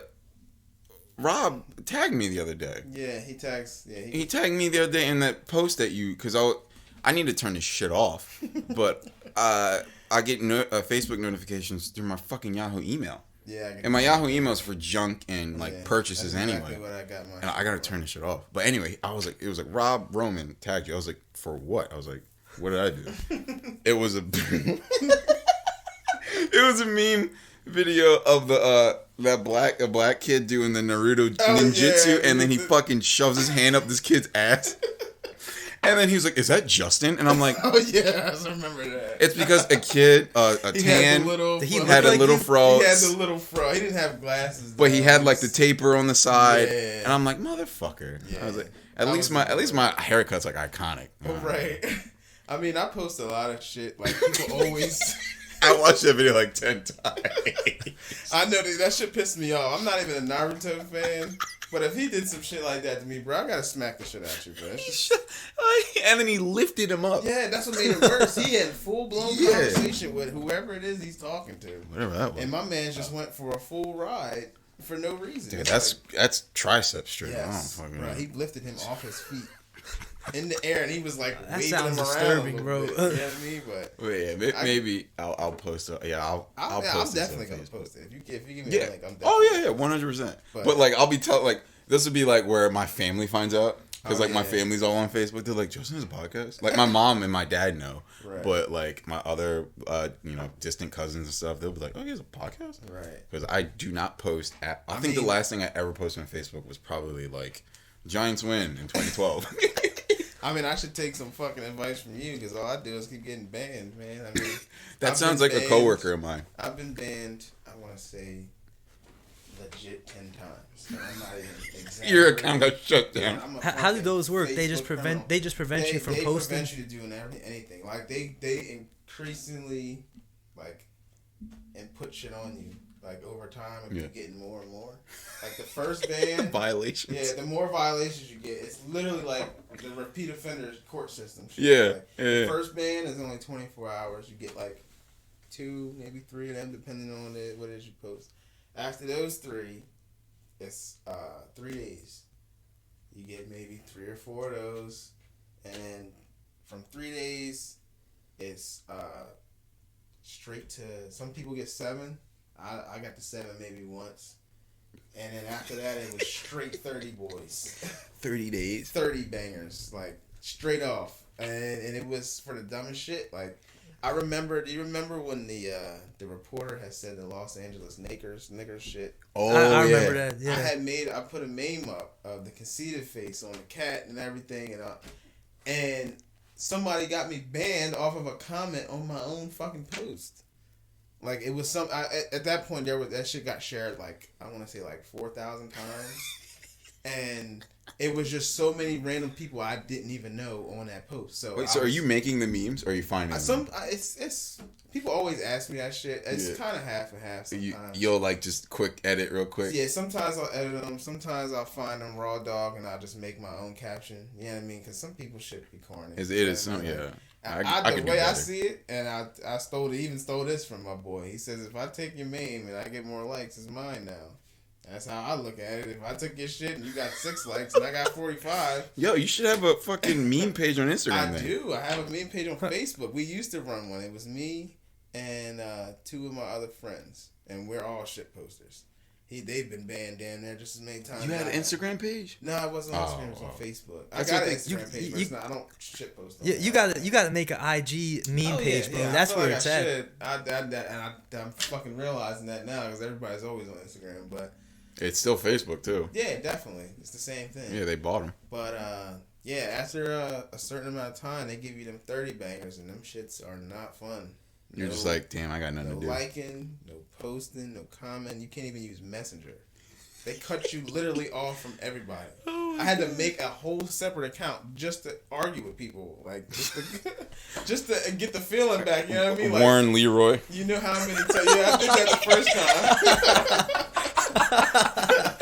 But then I just changed it to the first name Lee and the last name Roy. Wow. You know what I mean? And they just don't pick up. Yeah, your name is still like one of my favorite names. Yeah, it's Old Man Jenkins. Because you know why. Fucking.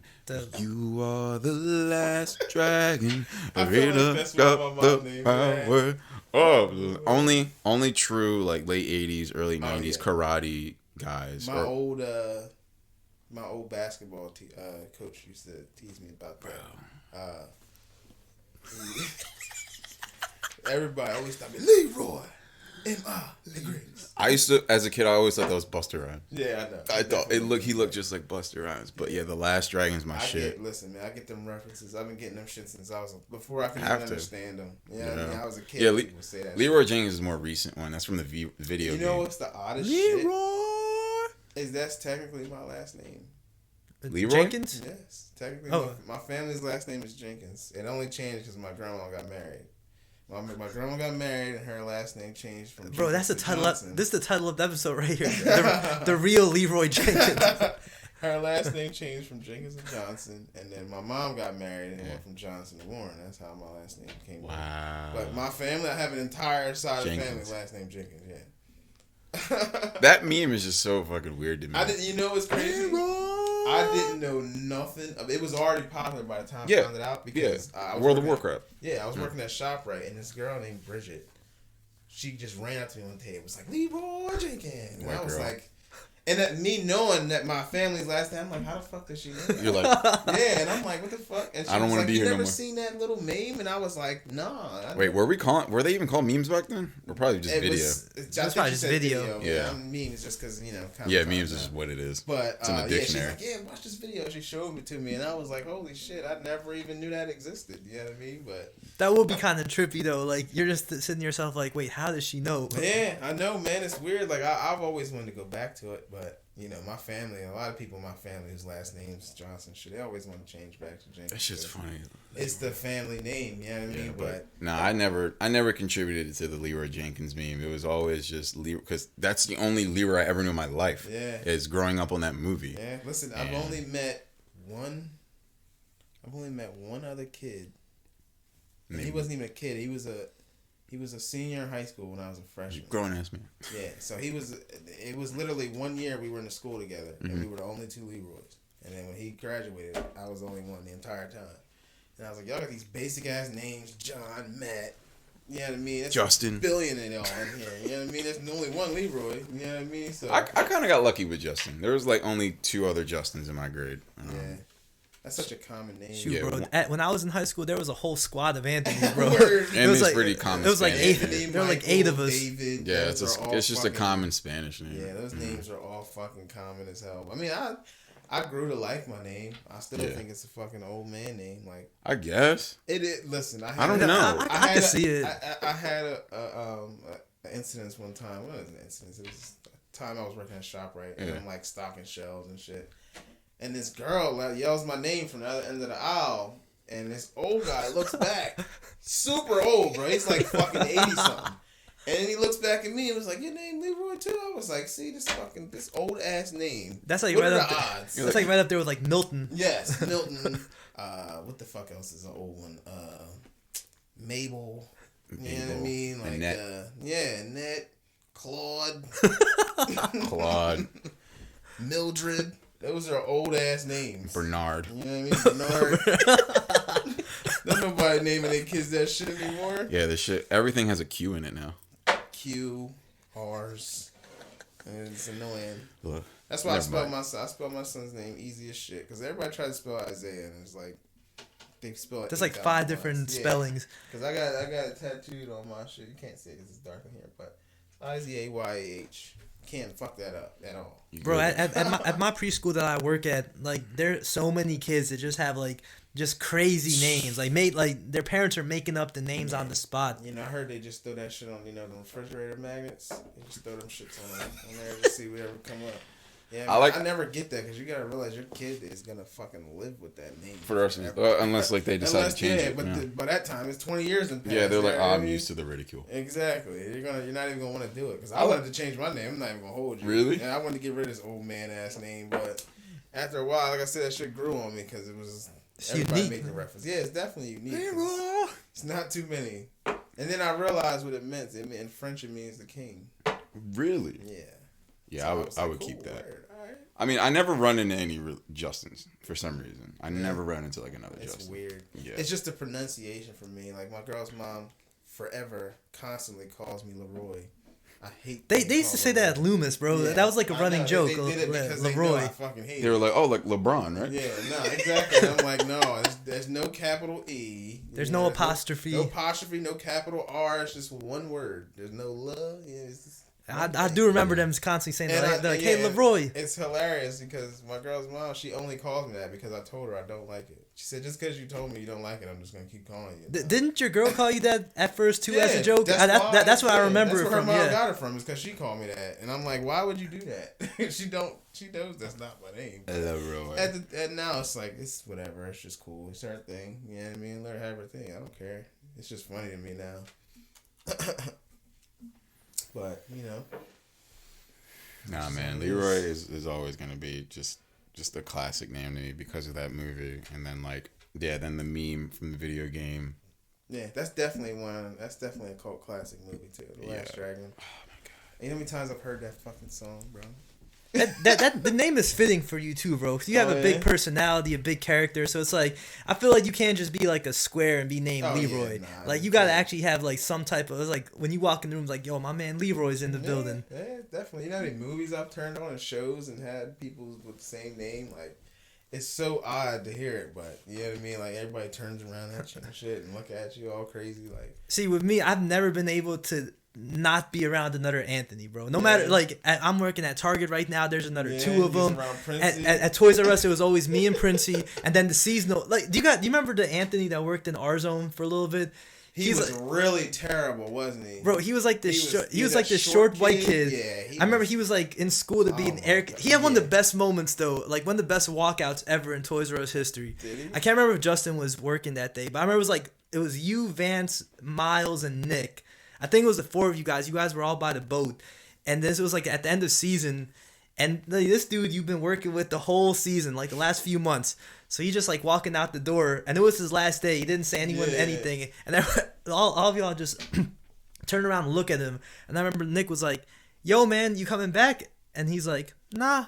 And he's like, "Yo, he was so bad, bro." Like, Nick was like, "So I'm trying to remember. It's your last day," and he's like, "Yep, see you later." He was like 19. He was like still bro. In college. He had glasses, short white kid. He was very like. He was gonna like work on air conditioners or something like that. He was terrible on the register, bro. Like he was just like fucking everything up. I can't remember. I tried to train him, and then I told Vince, I'm like, look, bro, you might have to train that dude because he's terrible. Like I can't get through to him. I don't know. And that's when Vince was like partly like supervisor. You know what I mean? So I was like, look, bro, I can't do nothing with that dude. You gotta do something because he's fucking ass. Damn, why can't I remember him? I really can't. He doesn't. I think this is when you were only working one day a week, so I don't know if you really overlapped with him. He didn't have like a memorable face either. He wasn't like he was like rich in a sense. Yes. He was like a younger version of Rich. Rich was rich though. Nah. You know what I'm saying? Like Rich had a distinguishing look, background, and personality. Yeah. Like he was very memorable. This guy Anthony, I'm just like, what? Yeah, bro, I could never get away from him. I think Loomis, I might have been the only one. I might have been the only Anthony at Loomis. There was a couple Anthony drivers. You probably just never seen them. Yeah. Probably CMS, you probably were the only Anthony. Yeah, I think I was able to hold my own, being the only Ant there. Yeah, I mean, that place was diverse as hell. There's all walks of life in that place. Bro, that place was like, yeah. Ah, man, that it was so much going on in there. It's just... Like, since we both worked at Toys R Us and Loomis, what would you rank? Would you rank Loomis as the better job than Toys, or would you put them around the same, like, frequency? I mean, Toys was definitely run better. I feel like I've had good memories at both of them. Yeah, I had a lot of good memories at Toys, but Loomis, it was terrible, bro. Like, I was literally only there for the money because you also used to work insane hours, bro. Like I remember I would walk in like Ralph too, like for loading and all that. Oh, yeah. Because like for Ralph second shift, still works crazy hours. Yeah. For second shift, we would come in at 3:30, and I remember like you would already be there when I would come in, and then we would leave at like probably 11 midnight, and you'd still be there, and I'd see you the next day, and I'm like, man, how'd it go? It's like, man, I was here till 4 a.m. to be back at 2 or whatever it was. We go in at we had like a rotating schedule. We go in. One person would go in at 1, other person would be 1:30, 2, whatever. And, yeah, I mean, if you were 1 o'clock, you was fucking in for it, bro. Like, I embraced it because I knew it was just more money. But I'd be there till fucking 3, 4, 5 in the morning. The same dudes I watched walk out of here the day before is now coming back in to get this shit for the next day. That's fucking wild. I wouldn't. Bro, I was doing, 12, 13, 14-hour shifts. Yo, every single day. One of the like most badass stories I ever heard was the one day where all of you guys called out on the same day. Oh my god, bro, that was legendary. We ripped them so bad. I remember you guys were all pissed off about something, so you had planned it. It was Ace's birthday, I think, and he managed to get off. So we all never get to chill with each other because they always have it where you can't have two people off at the same time. So we're like, fuck it. One of us try to get off, you know what I mean? Whatever. They just wouldn't give none of us off. So it was a Friday, and I'm like, fuck it. You know what I mean? Like, yo, I conspired the whole thing. I can say that now because I ain't there no more. I don't give a fuck. They were trying to figure out who did it, but I don't give a fuck. I'll say it now. I set that whole shit up. I'm like, yo, fuck that. We're all going to call out. And I told us we're going to do it in a specific order so it don't look conspicuous. You know what I mean? Like, don't look obvious that we're trying to do this. Of course, they fucking fucked up the plan. They didn't listen. Ace was already off. Then I told Angel he to do it, and then I would do after Angel so they wouldn't, you know what I mean? They fucked that up, and they all called out before I called, right? So I'm texting my boss. And as soon as I hit send, he was blowing my phone up. Like, you better be coming in. So I answered the phone. I'm like, yo. He's like, yo, why the fuck are all of y'all calling out? Every single one of y'all calling. There's nobody here right now. And I'm like, I don't know, man. I don't know what they doing. I just can't come in today. You know what I mean? So the whole time we was all planning this shit together. And it was just hilarious because I got people inside, like loaders. I'm texting Ralph like, yo, what is my manager's doing? I remember I was working that day, bro, and I remember like they were pulling random people from like our department because we did majority of the work. It was 4 of us. It was more than that. It was the main people that did the work. It was you, me, Angel, Chanel, and Ace. We did all the work, and they would never, like I said, they would never let us all get off at the same time. We always like to chill out with each other. So they always tried to make up when we weren't there, since we did majority of the work. Like, they would have Scarlett come on and fucking just Keisha, whoever, random people. And they always would be there super fucking late whenever that would happen. So I was like, fuck it, man. Let's make them go full tilt. Since they don't want to let us off, they just got to deal with it. Yeah. Kim and Rich and all them, they were there with Cindy. Oh my God, Cindy is fucking... I wish you could have met this fucking lady, yo. She's one of the funniest fucking ladies ever, but she plays crazy, but she's not. Yeah. We always thought she was crazy. That's what she wants you to think. She's not crazy. She just like we thought her and Nana were both like, yeah, Nana was crazy. Definitely crazy. Nah, she's in a whole nother boat. But yeah, so I would text Ralph like, yo, what are my managers doing? And these motherfuckers sitting there cursing, getting mad, like, because our jobs depended on when Ralph and them got done. Yeah. So it was just like a rotating cycle. We took long. You know what I mean? We normally got done 3 or 4 hours after they did. Yeah. So if they got done at fucking 10:30, 11 o'clock, we're not leaving until 2 in the morning. You know what I mean? It's just how the shit goes. Yeah. So, you know what I mean? I was texting Ralph at like 10 o'clock, 10:30. I'm like, yo, what's he doing? And Ralph's like, yo, Rich is in here losing his shit. He was so mad, yo. It was hilarious. I'm like, I'm glad that they got to deal with that, because now y'all see that we are the fucking we're the fucking lifeblood of this shit, y'all. Yo, you man, know what I mean? I remember they were all up in there because like Alexa was sitting by her desk and they were coming to her. They were like, "Is there anyone you have that knows how to do this?" And she'd be like, "I think Scarlett knows." And you just see like a bunch of random people checking on stuff at the door. Yeah, that's because they had nobody to check them in. And when them dudes come back, they want to fucking leave. You know what I mean? You got to make sure they got everything they're supposed to have, whatnot, and. It's a rough job to do with 3 people. I'll tell you that much. And we normally got 6 or 7 people on a normal night. With 3 people, you're gonna be there all night. Struggling. Yeah, super struggling. Like it made me mad because they would give Kim and Cindy off at the same time, and then we'll be stuck doing their work on top of our work. You know what I mean? It's like, damn, like, you know what I mean? But they would never let us off at the same time. Like, let us do what the fuck we want to do. Y'all won't have this problem. But you know, I feel like every story that I keep hearing from them is just like more and more. It's just like, I feel like my anxiety would have spiked way higher than it ever has. That's what I'm saying. Terrible. It sounds like that. Terrible. There's good people there. There's good people in management. And that's what I was. I ain't gonna say their names, but I ain't gonna throw them under the bus. I would always say, like, sometimes like the worst jobs make the best friends. Oh yeah, definitely. You know what I mean? But it's all about how you treat the employees. You know what I mean? Because that's any place. It goes up. Yeah, but their thing is they just do as I say, not as I do. You know what I mean? And I hated that shit. They always heard my mouth in there. That's why they hate. I was the mouthpiece. I'm not sitting back listening to this shit and not saying nothing. You crazy, bro? That's what you're talking about. Like when Serge was over here, like him and Rosie were always the two. Like when we had our like night shift meetings with everyone, they were the two to always be like, all right. Like as soon as Dave started talking, they would just look at him sideways, mean mugging him like, all right. Talking like, out the side of his fucking neck. Yeah. They would really think you were stupid in there. And I'm like, y'all don't make any sense. Like, and there was a time like, I remember when I was in CMS where they tried to fucking Christmas fell on a Friday that year. So they were trying to tell us to get holiday pay, we had to work Thursday and Saturday. I said, Saturday's not a fucking business day at all, anywhere. Yeah. You go anywhere, it's not a business day. Close. You can't make us work on Saturday just because we're getting a day off the day before. Yeah. Oh, you got to show up or you don't get it. Sure enough, we all got it that week because that's what it's supposed to do. But they took it back from the people who didn't show up.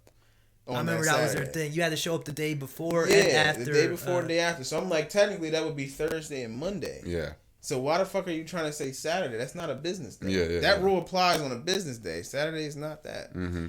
They had too much shady shit they were doing in there, man. That's why I dipped out of Anything there. with money, man. Oh, yeah. Man, listen, I never thought I'd be tired of looking at fucking money in my life. I thought I'd never say that phrase. You're working with, like, the dirtiest thing on the plane. Yeah, super dirty. I didn't touch it. Oh, okay. That was them. Yeah, that's what I moved past that shit. I processed for maybe, like, I want to say a month. It was too easy. Yeah. Like Lewis, yeah, I mean, he was the manager. He was my manager when I was over there. I didn't really have to touch it either, though. Imogen, we didn't mess with money. Me and Serge always avoided like having the process too, unless it was But so yeah, I was fucking banging out the bags, and I'm like, yo, this is mad easy. Like, I need something else, bro. Like, I didn't know that was such a female job. You know what I mean? Like, it's like fucking, I want to say like 80% female. Yeah. You know what I mean? So I didn't know that's what it was. I was like, fuck it, we count money. I mean, I thought it was in a drug house. You know what I mean? So, gotta be in your bra and shit. Trap house. Word. That's the mentality. I was listening. That's when they let us listen to music and shit there. I was listening to Jeezy. Like, I was really in a trap house. When Ralph described the job to me first, before I started working there, because we both got in there at the same time, like when they were around the same time. Yeah, we was definitely. And I remember he was saying like, yeah, man, there's no windows. It's just people counting money. Like the vision I had in my mind was just like a dungeon, bro. I'm thinking like we're gonna be sitting there just like I'm thinking we're gonna be sitting there hand counting money in like a dark ass room. So then like when I walk in, I just see like all the lights and the noise. I'm like, oh, this is nothing. So what I thought it would be. When you came in, it was already done, was it, or they was remodeling? Nah, it was already done. Yeah, when I got there, they were remodeling that shit, so it was fucked. It was ugly, super ugly. It was wires hanging. It was dangerous as fuck. With money, I'm like, y'all really got these dangerous ass wires. Y'all gonna set this money on fire? There was a wall. There used to be a wall right where, like before the log and the sign shit, like where y'all keep the bins and shit. Yeah, there used to be a wall right there, and they knocked that shit down. You know what I mean? And changed the whole shit around, but. When I got there, shit was loose because they were doing construction. It was summertime. It was hot. They got fucking, we didn't have to wear the smocks. We didn't have to wear no smocks. They were letting the females wear whatever they wanted to. Whatever. All the dudes in there, bro, instantly was just like. And I was like, whoa. Like, that shit was crazy. But it was cool because they were more lax at that time. Yeah, see, when I came in, it was like the last stages of that. Because I didn't wear a smock my first, like, I think week or 2 weeks there. I remember there was even like that hole in the ceiling, so you could tell when it was like it would get dark. Because they had that one window was open. Yeah.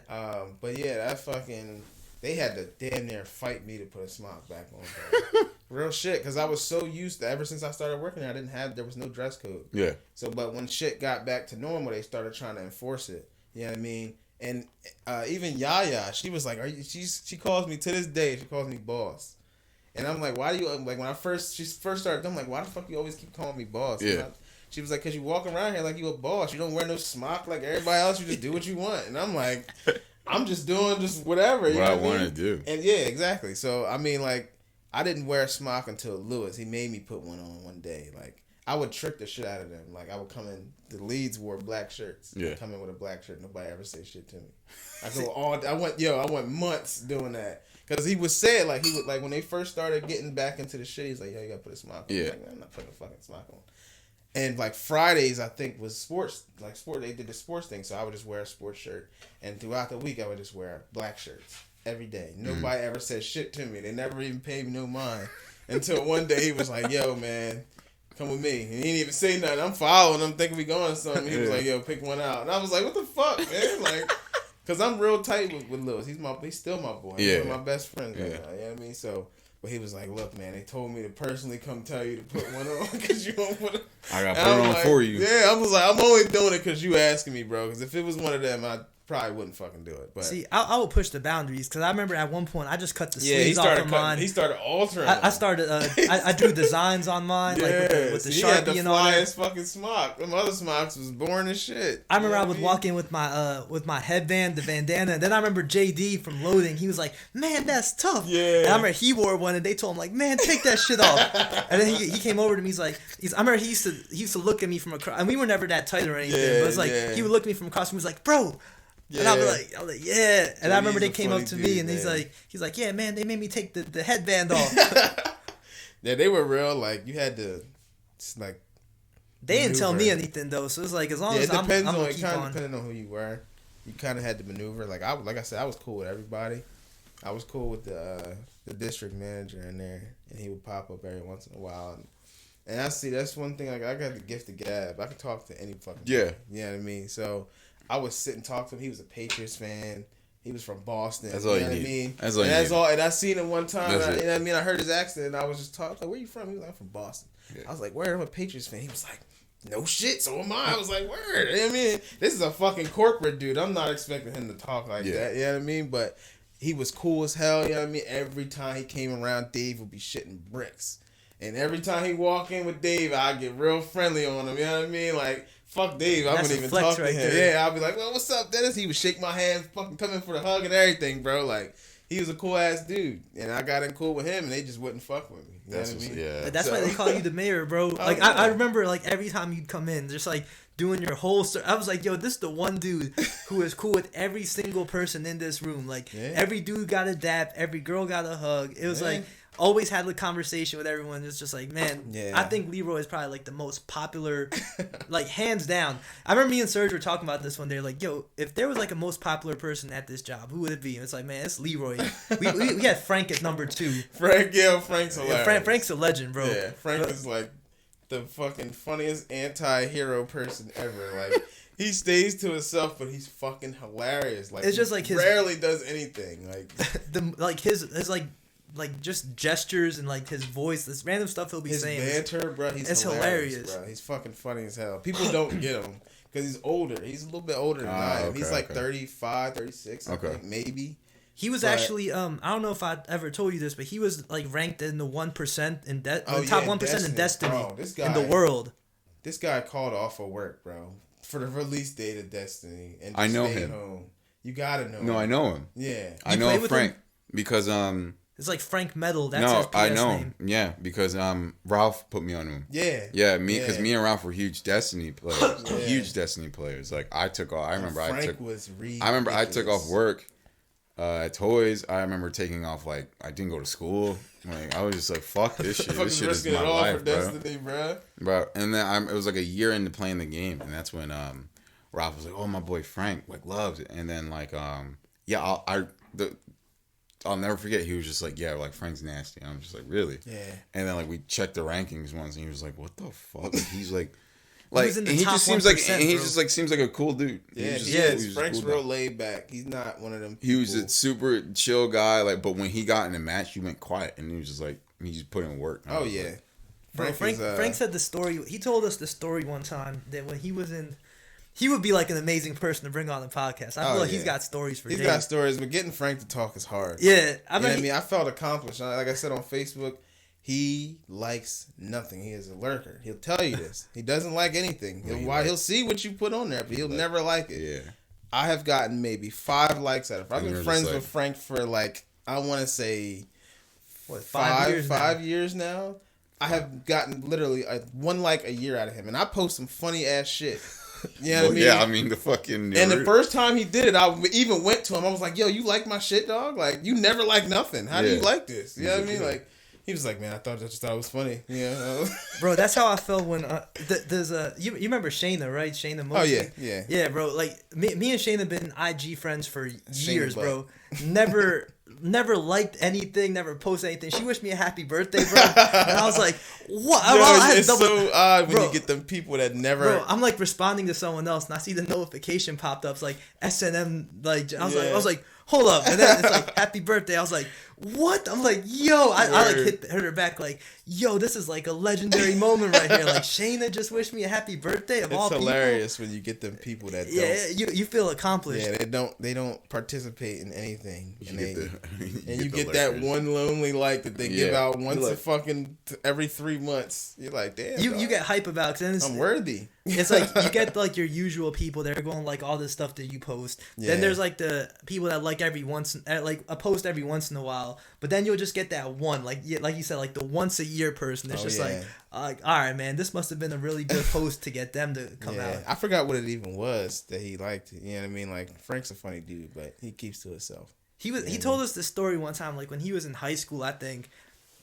He was saying that his parents had like a beach house or something. He said every single day he ordered a pizza, and he just didn't throw the boxes away, so he just stuffed them in the closet. So when his parents came home from wherever they were or whatever, they opened up the closet and they see like 80 empty pizza boxes just piled up, and he's just like, they're like, yo, why didn't you just throw these away? He's like, man, didn't feel like Frank's such a weird dude, but he's hilarious, man. I don't know. That's a good times at Loomis, man. Yeah, Loomis just has just a freaking collection of people that like I wish that I probably met in person, but like it just like from the stories in general, it's just really. There was a lot going on in there. Like I said, everybody's around each other all day. All the time, yeah. So just tensions. It's definitely weird, but all types of tensions. But word. Yeah. Nothing like the tensions going on today.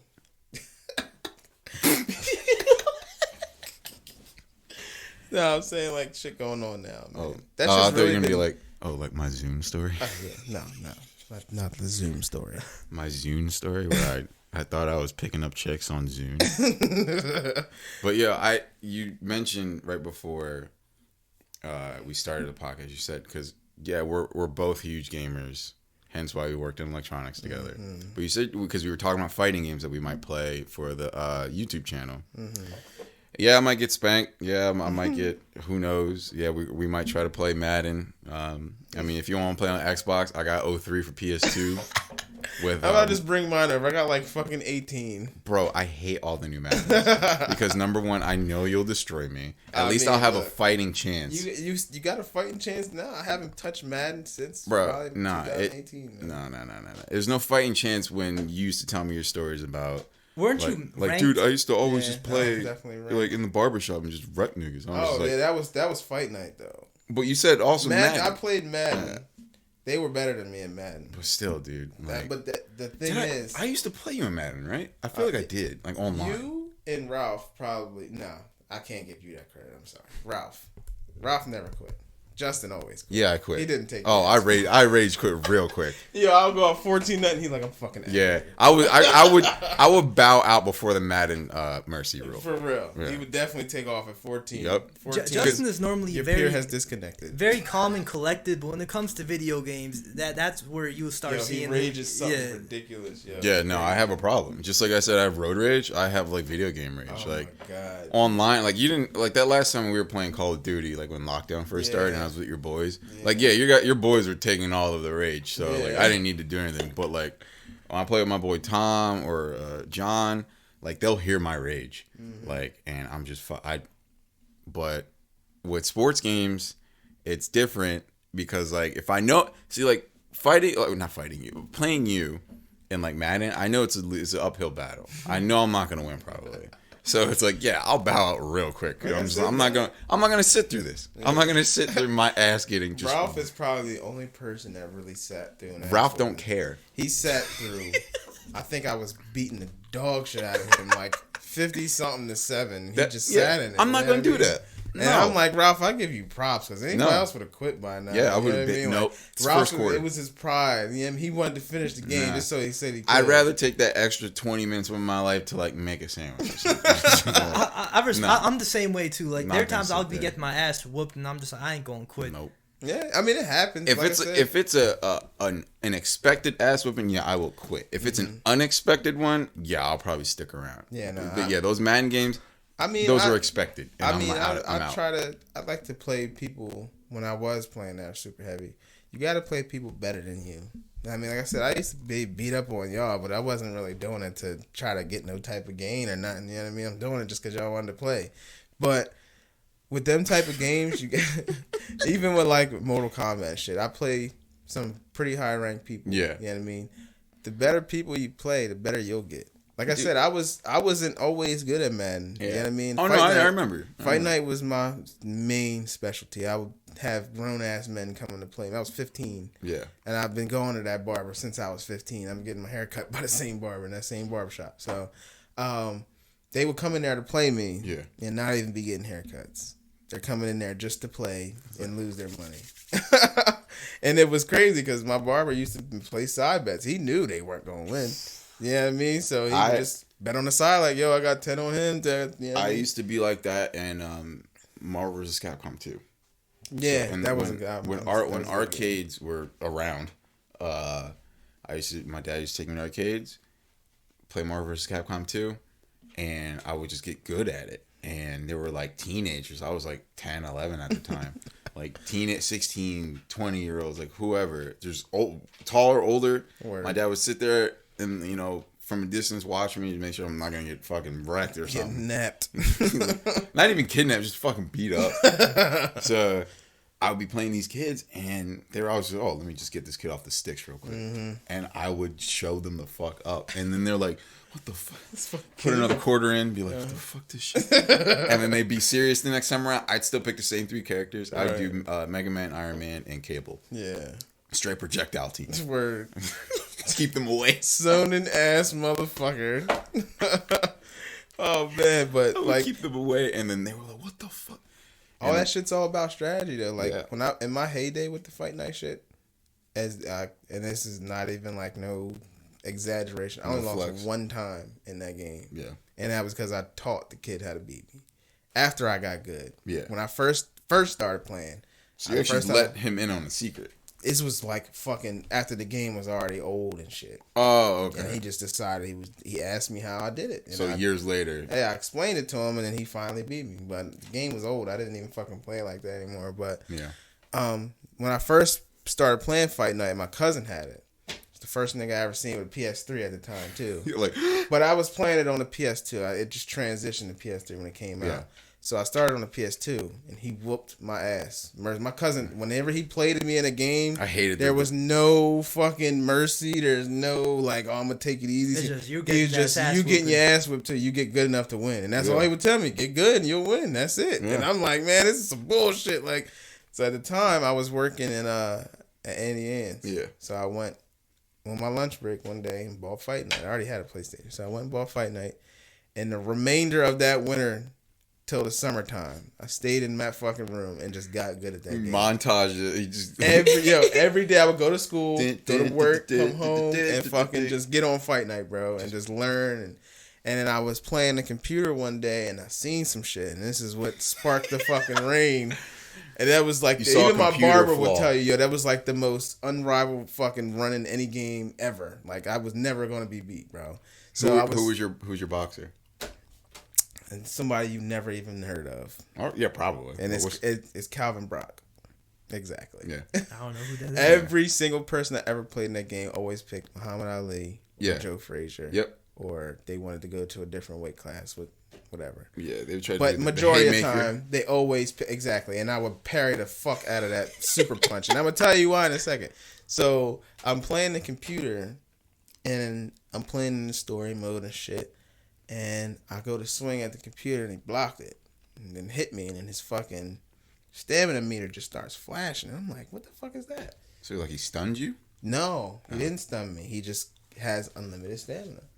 Nobody else knew about this shit. I don't know how or why, because nobody played story mode. So you tried to strike the computer. He parried it. He parries your punch. If you parry a punch and counter with a haymaker, you get unlimited stamina for a certain amount of time, or like 15 seconds. So you just go in and you can punch as many punches as you can fucking press on that button. And I mastered that shit down to a fucking science, bro.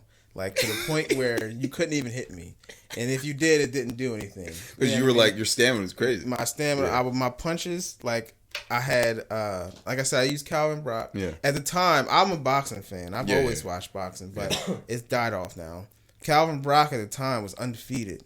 Nobody knew who he was because he didn't fight no real crazy people until he fought one of the Klitschko brothers and got his fucking head knocked off. Vladimir, right? Yes. Yeah. After that fight, he was done. Yeah. He never even fought anymore. So when I would pull him out, everybody's like, "Oh, he's got this fucking random made up guy." Like, he looked like a created character, bro. He I feel like I remember him. He didn't even look like he belonged on the game. So I would pull him out, and like you just did that Ali punch. Everybody did the haymaker. If you parry that punch, they will literally sit there for about 5 seconds and gives you as much time. You can literally throw any punch in the game because it was so slow. Because the recovery time was so slow, and they made it that way because people overused that. Yeah, they didn't want you. His jab would fucking take a quarter of your life. Playing against Ali, it was so unfair. Yeah, but I didn't care. I let people have that advantage because it's like you got the best fighter in the game. Yeah, I have arguably the worst fucking heavyweight in the game. Mm-hmm. So if you lose, this is just your garbage, your ass. Nobody ever beat me with Ali, not one time. Wow. And I would fucking dominate. And so from then on, that's when like years later you told that guy. Like, I taught him how to do that. And trick. then he used it on you. I've listened. He used it on me. Yeah. Mm-hmm. But during that reign, everybody would like literally watch my remote. They would sit there and stand right next to me. And, my barber was he was like, "How the fuck are you doing that?" And it was to the point where and the way I threw combinations also, it was just skill too. Well, that's skill. I would fucking throw. Like so I can throw any punch as long as you alternate. It's gonna come out as fast as the first one. Yeah. But if you throw two of the same ones, it'll come out a little slower. But you can just keep going. Mm-hmm. So I would just alternate hook, body, upper. By the time you figure out the pattern, your fucking health bar is already gone. And you're on the ropes, and you're in that little daze. You know that little daze? Yeah. You're fucking trying to grab me, and I'm pushing you off, and I'm beat your head in. There's only been two people that actually went past the first round, and that was my barber and this other guy, because they purposely stayed away from me. This one dude literally just would not come near me the whole fight. He stayed away from me the entire. We bet $10 on this fight. Stayed away from me the whole time. Every time I got close to me, he would just jab me away, move away. Jab, move away. Move. He would never punch, ever, because they knew if he threw a punch, I was just going to block him. You know what this makes me think? I really have to buy this game. I've really been looking for it. I don't have a PS2 anymore. Well, so, I do. I still got my 3. Yeah. It's on PlayStation 3, so I just I'll try to find the original. If you can find that original, I will. We could do a whole fucking video on that. Yo, 100%. I'll get rocked, obviously. I miss it so much. And then you know what's fucking crazy? I can get on that game right. I haven't touched that game in 10 years. And it's like a riding a bike. Probably even more than that. And I would still do the same exact thing. Yeah. You're a walking strategy guy with that game, bro. Oh, like, yeah, everything you just described. Yeah. Even down to the cuts. Nobody knew how to work the cuts away. Oh, with the saw. Yeah, you had to use the analog. Yeah. Nobody knew how to do that shit. Yeah. So if I pieced you up and you had a cut, you were just fucking done. Because I'm going to beat the shit out of that shit. Yeah. Jesus. Like I said, I had the most dominant. I don't like to brag about that type of shit because it was not recorded. You know what I mean? I can't prove it, but you ask around, I've had one of the most dominant reigns in any game. Any game. If I were to find the PS3 one, like the online servers are still up. I doubt it. Yeah. I think they took it down. That'd be funny. Like I'll do a whole video of you just going through people online. Oh, listen.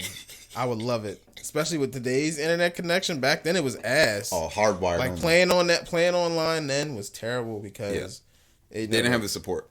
They definitely didn't. And it was pointless. So that was the point. You just play couch to couch because other than that, you're not gonna be able to get no good fights. Yeah, I'm gonna find it because like even though that's obviously I'm paying to lose money. Oh, yeah. I'm paying money to lose. Yeah, but that's. But it'll be funny. It's gonna be fun to watch. You know what I mean? But the Madden shit didn't come about until the fight nights got corny. You know what I mean? So after 3 it wasn't good. After 3 it was they went to 4 and it was just weird. I didn't like how you had to block. There was no more parrying. It was just weaving, and I'm like that's. Because that's when we got into like the weird UFC games. Yeah, exactly. They started using the same mechanics, and I was like, I can't really get down with that. But the whole time I was into the fight night, I had some people playing out in that shop that was super dominant in Madden. You know what I mean? Like they would whoop my ass all the time. You know what I mean? And I learned from playing them, getting my ass kicked. The one kid would cheat. I ain't gonna say his name because he might hear it, but he would cheat. You know what I mean? He would put the fucking punter at kicker. I mean, he would put the punter at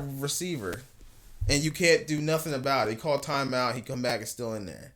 You can't sub him out or anything. He used to blow my fucking mind. What the fuck? And to this day I still don't know how he did that shit. But playing against them made me want to get into it and get better because they fucked me up. Yeah, there is this one kid who before I knew you, we used to be really good friends back in high school. He was like a Madden kid, like played Madden day and night, Madden every year. His name was Vince, and he was the guy that I would play all the time and never win.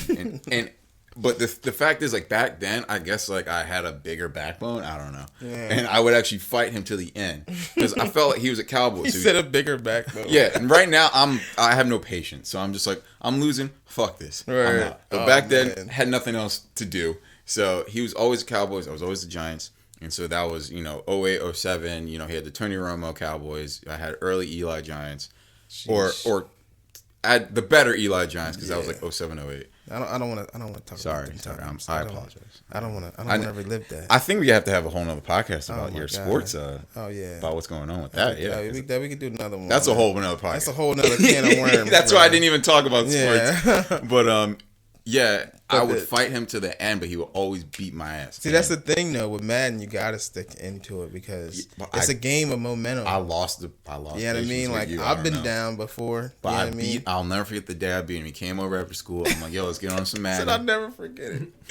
Came over. It came out to like the last 2 minutes, like a nationally televised game, and I won by a field goal. I was like, fuck, I beat you! Like, screaming in my own house. See, that's why you can't lose. If you got a status like that, you can't lose. He never lost to me. He always beat me. Like, it was a continuing loss record for me. That's why, like, when people, like, regular dudes with nothing online, they'd be like, yo, they'd be real eager to play. That was another. He would compete, too. So, it's just like, I knew a guy, like, who actually went around to, like, Madden tournaments and shit like that. I've always tried to find him. I could never find him right. Yeah, no one wants to go to him anymore after that one guy.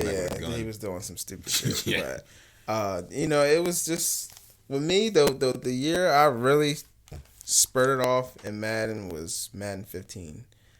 With the was it 15? Yeah, I think it was 15. One with Richard Sherman on the cover. Mm-hmm. I had just bought my PS4, and that shit had came out. A few months before. Summer 2014. Yeah, whatever. And I bought that shit, and I was playing with my uncle. He already had a PS4, so he was playing in a franchise league from Madden 25 or whatever. That 20. They had Adrian Peterson. Yeah. So he was on that with them. So when a new one was coming out, he was like, "Yo, when you get it, let me know. I thought you in this franchise with us and shit." And they had a group me and everything, talking all this shit. Dudes was from all over LA, Chicago. You know what I mean? And I told him, as soon as I got in there, I said, I'm going to win this first Super Bowl. Because you play a franchise, everybody picks a team, up to 32 teams, and y'all play the regular schedules. Mm-hmm. And whoever wins, you know what I mean? You move your ass on to the playoffs, whatever. You can build your team up through it. This is the old one. I don't know how it is now. I haven't really done it. But I told him, I was like, I'm going to win the first Super Bowl. And they laughed. They was like, oh, this fucking new guy, I think he a rookie. He want to come in here talking. He think he nice. I won the first 7 Super Bowls, bro. And with that, he drops the mic.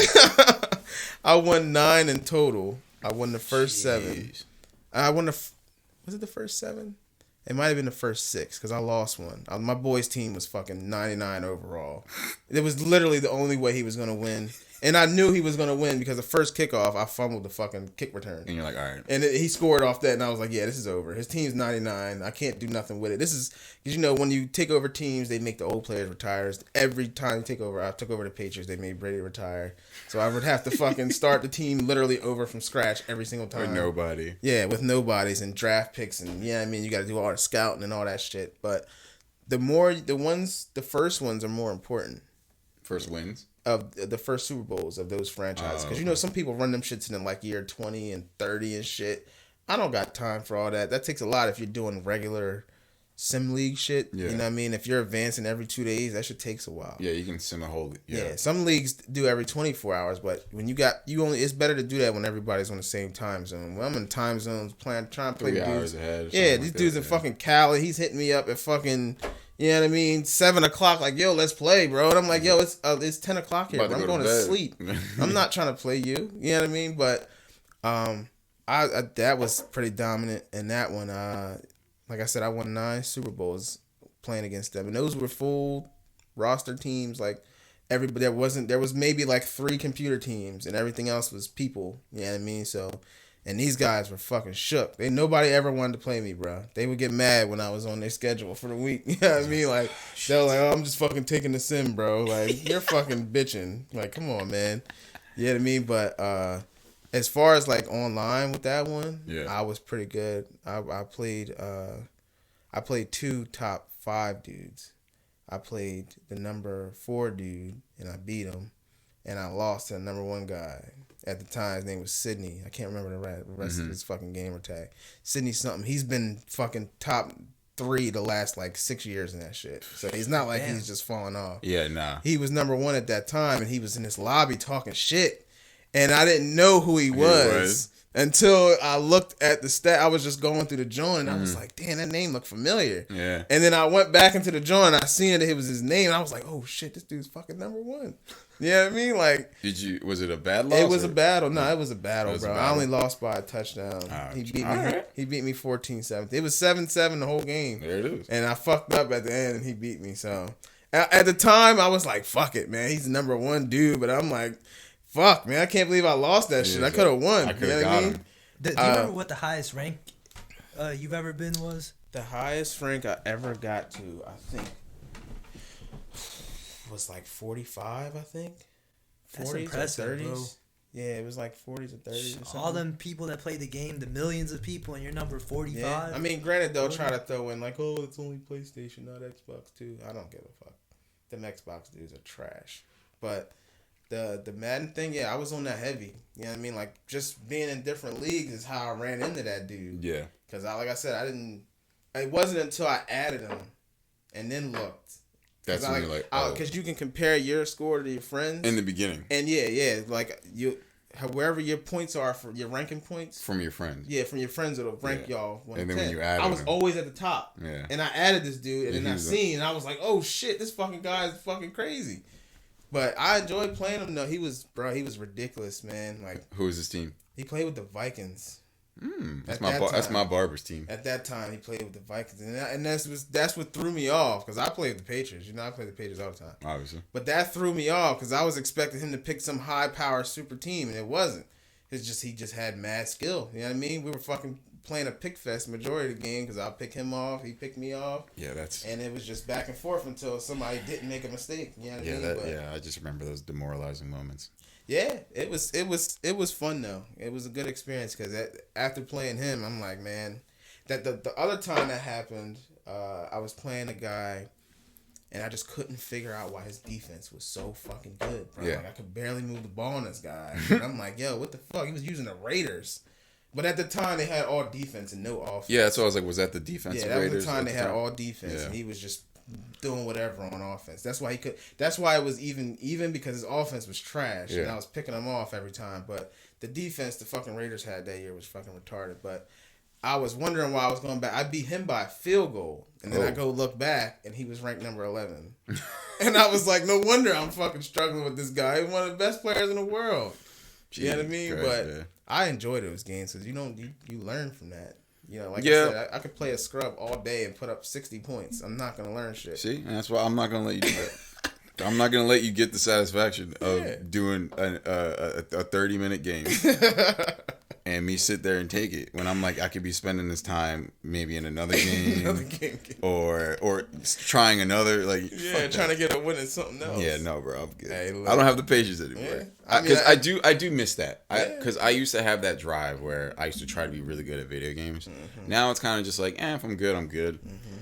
I would play the game like, what was the game I was like somewhat like I had skill at, like Melee, Super Smash Bros. Melee. Like I had some skill at Tekken 3. I had some skill at.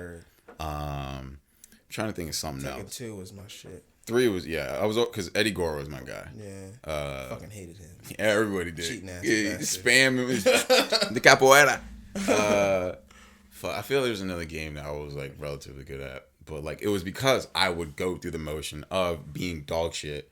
And then seeing what the better people did, learning, and then adapting to what you want, how you want to do it. But don't have the patience anymore.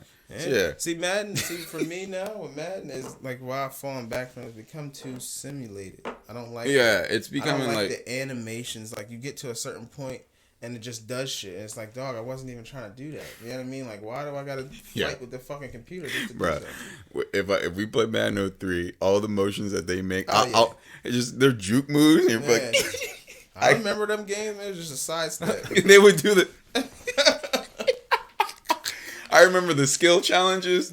Like they would just be like, you had to juke the fucking the computer. Yeah. I love those movies.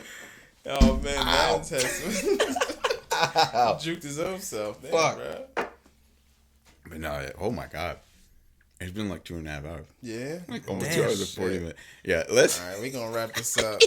You know, I'll definitely gotta come back for No, there's more dude, parts, Oh, yeah. bro. bro. yeah. There's sports. There's more video games. Oh yeah. Maybe we'll have if Ralph ever comes. That would be fucking hilarious if Ralph came on. Oh yeah. That would be like a 3-hour episode. But Get me started on the black stuff. You know, I go that all stuff day. too. I go all day. Yeah, and then like your Any of you Facebook. racists out there? Yeah. Just know. I'm coming for you. I'm gonna shit post all over you. remember to rate this podcast. Well, no, man, this has been so fucking fun. This is, I'm definitely gonna come back. yeah, bro. 100%. But I'm gonna try to keep continuing to do this.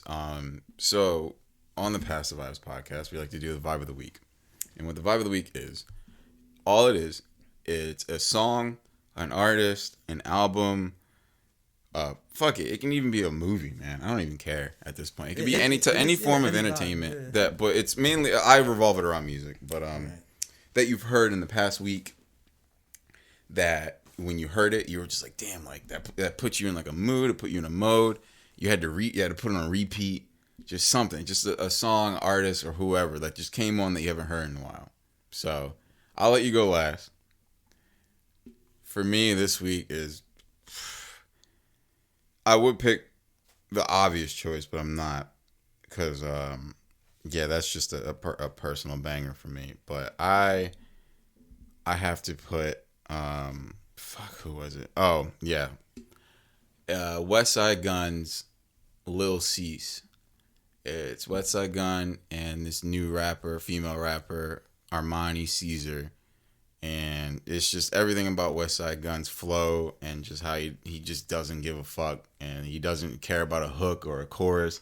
He just fucking goes in. So I've been bumping West Side Gun in general heavy lately, but that song I've had on repeat for like an hour at one point during this week. But yeah, West Side Gun's Lil Cease, that is my vibe of the week. So I'm gonna go with my man Ace Hood. I've been listening to hella Ace Hood lately, bro. Ace Hood was a classic, man. Bro, Ace Hood goes hard. Like, I've just been in a mood lately, bro. It's just like, man, I'm about to just go hard, man. Yeah, I'll be getting in those zones sometimes, and I ended up like downloading his whole discography on my Apple Music. Oh, yeah. I'm like going through his albums and projects now. So yeah, the hits stay in rotation, but like I'm actually listening to like the album cuts and stuff he's got. My man goes hard. Definitely inspiring music. So I'm gonna go with Ace Hood, my vibe of the week. I just put a sound system in my car. Okay. So yeah, what did you experiment? Bumping a lot of thumping stuff. One song I really bumps in there, but I really fuck with is it's new. It's Ludacris and Lil Wayne. Yeah. So I've been bumping that shit. Just you know what I mean, just testing it out. You know what I mean? The bass in that's a. Oh yeah, I've only had the sound system in my car for maybe like 2 weeks. Mm-hmm. So I've been dabbling in different songs, trying to see what does what. You're really disturbing the peace. Oh yes, disturbing the peace fully. I'm setting off car alarms. I'm scaring dogs. I don't give a fuck. I don't care if I'm at a red light. I bump my shit. If you run into me, just gotta accept it. That shit is good. You're gonna feel me. I don't care. You know what I mean? But that's my vibe of the week. I'm gonna stick with the songs. Those are all good picks. Man, I fucking can't even believe it's been this long. But this is the longest one we've done so far, I think bro. so, Yeah. Oh, but man, time flies and you having fun, man. Bro, and then I mean, there's still games to fucking. Oh yeah, we still got us. Man. There's so much shit we didn't even talk about. Oh my god. But all right, that's gonna do it for this episode. And with that, yeah, when I do release it, I'll give you the link for your Facebook shitpost comments. Oh yeah. And definitely. yeah. So Don't go get ahead banned and again, bro. go ahead and shit on this pot. No, I'm kidding. Like it or rate it. Comment on it. Check out the Past the Vibes YouTube channel. Always got gameplays up. But yeah, that's gonna do it for this episode. It's been your man J-Rod. It's been the Guatemalan Jungle Man. And Doughboy. And with that, we will catch you guys in the next one. Deuces.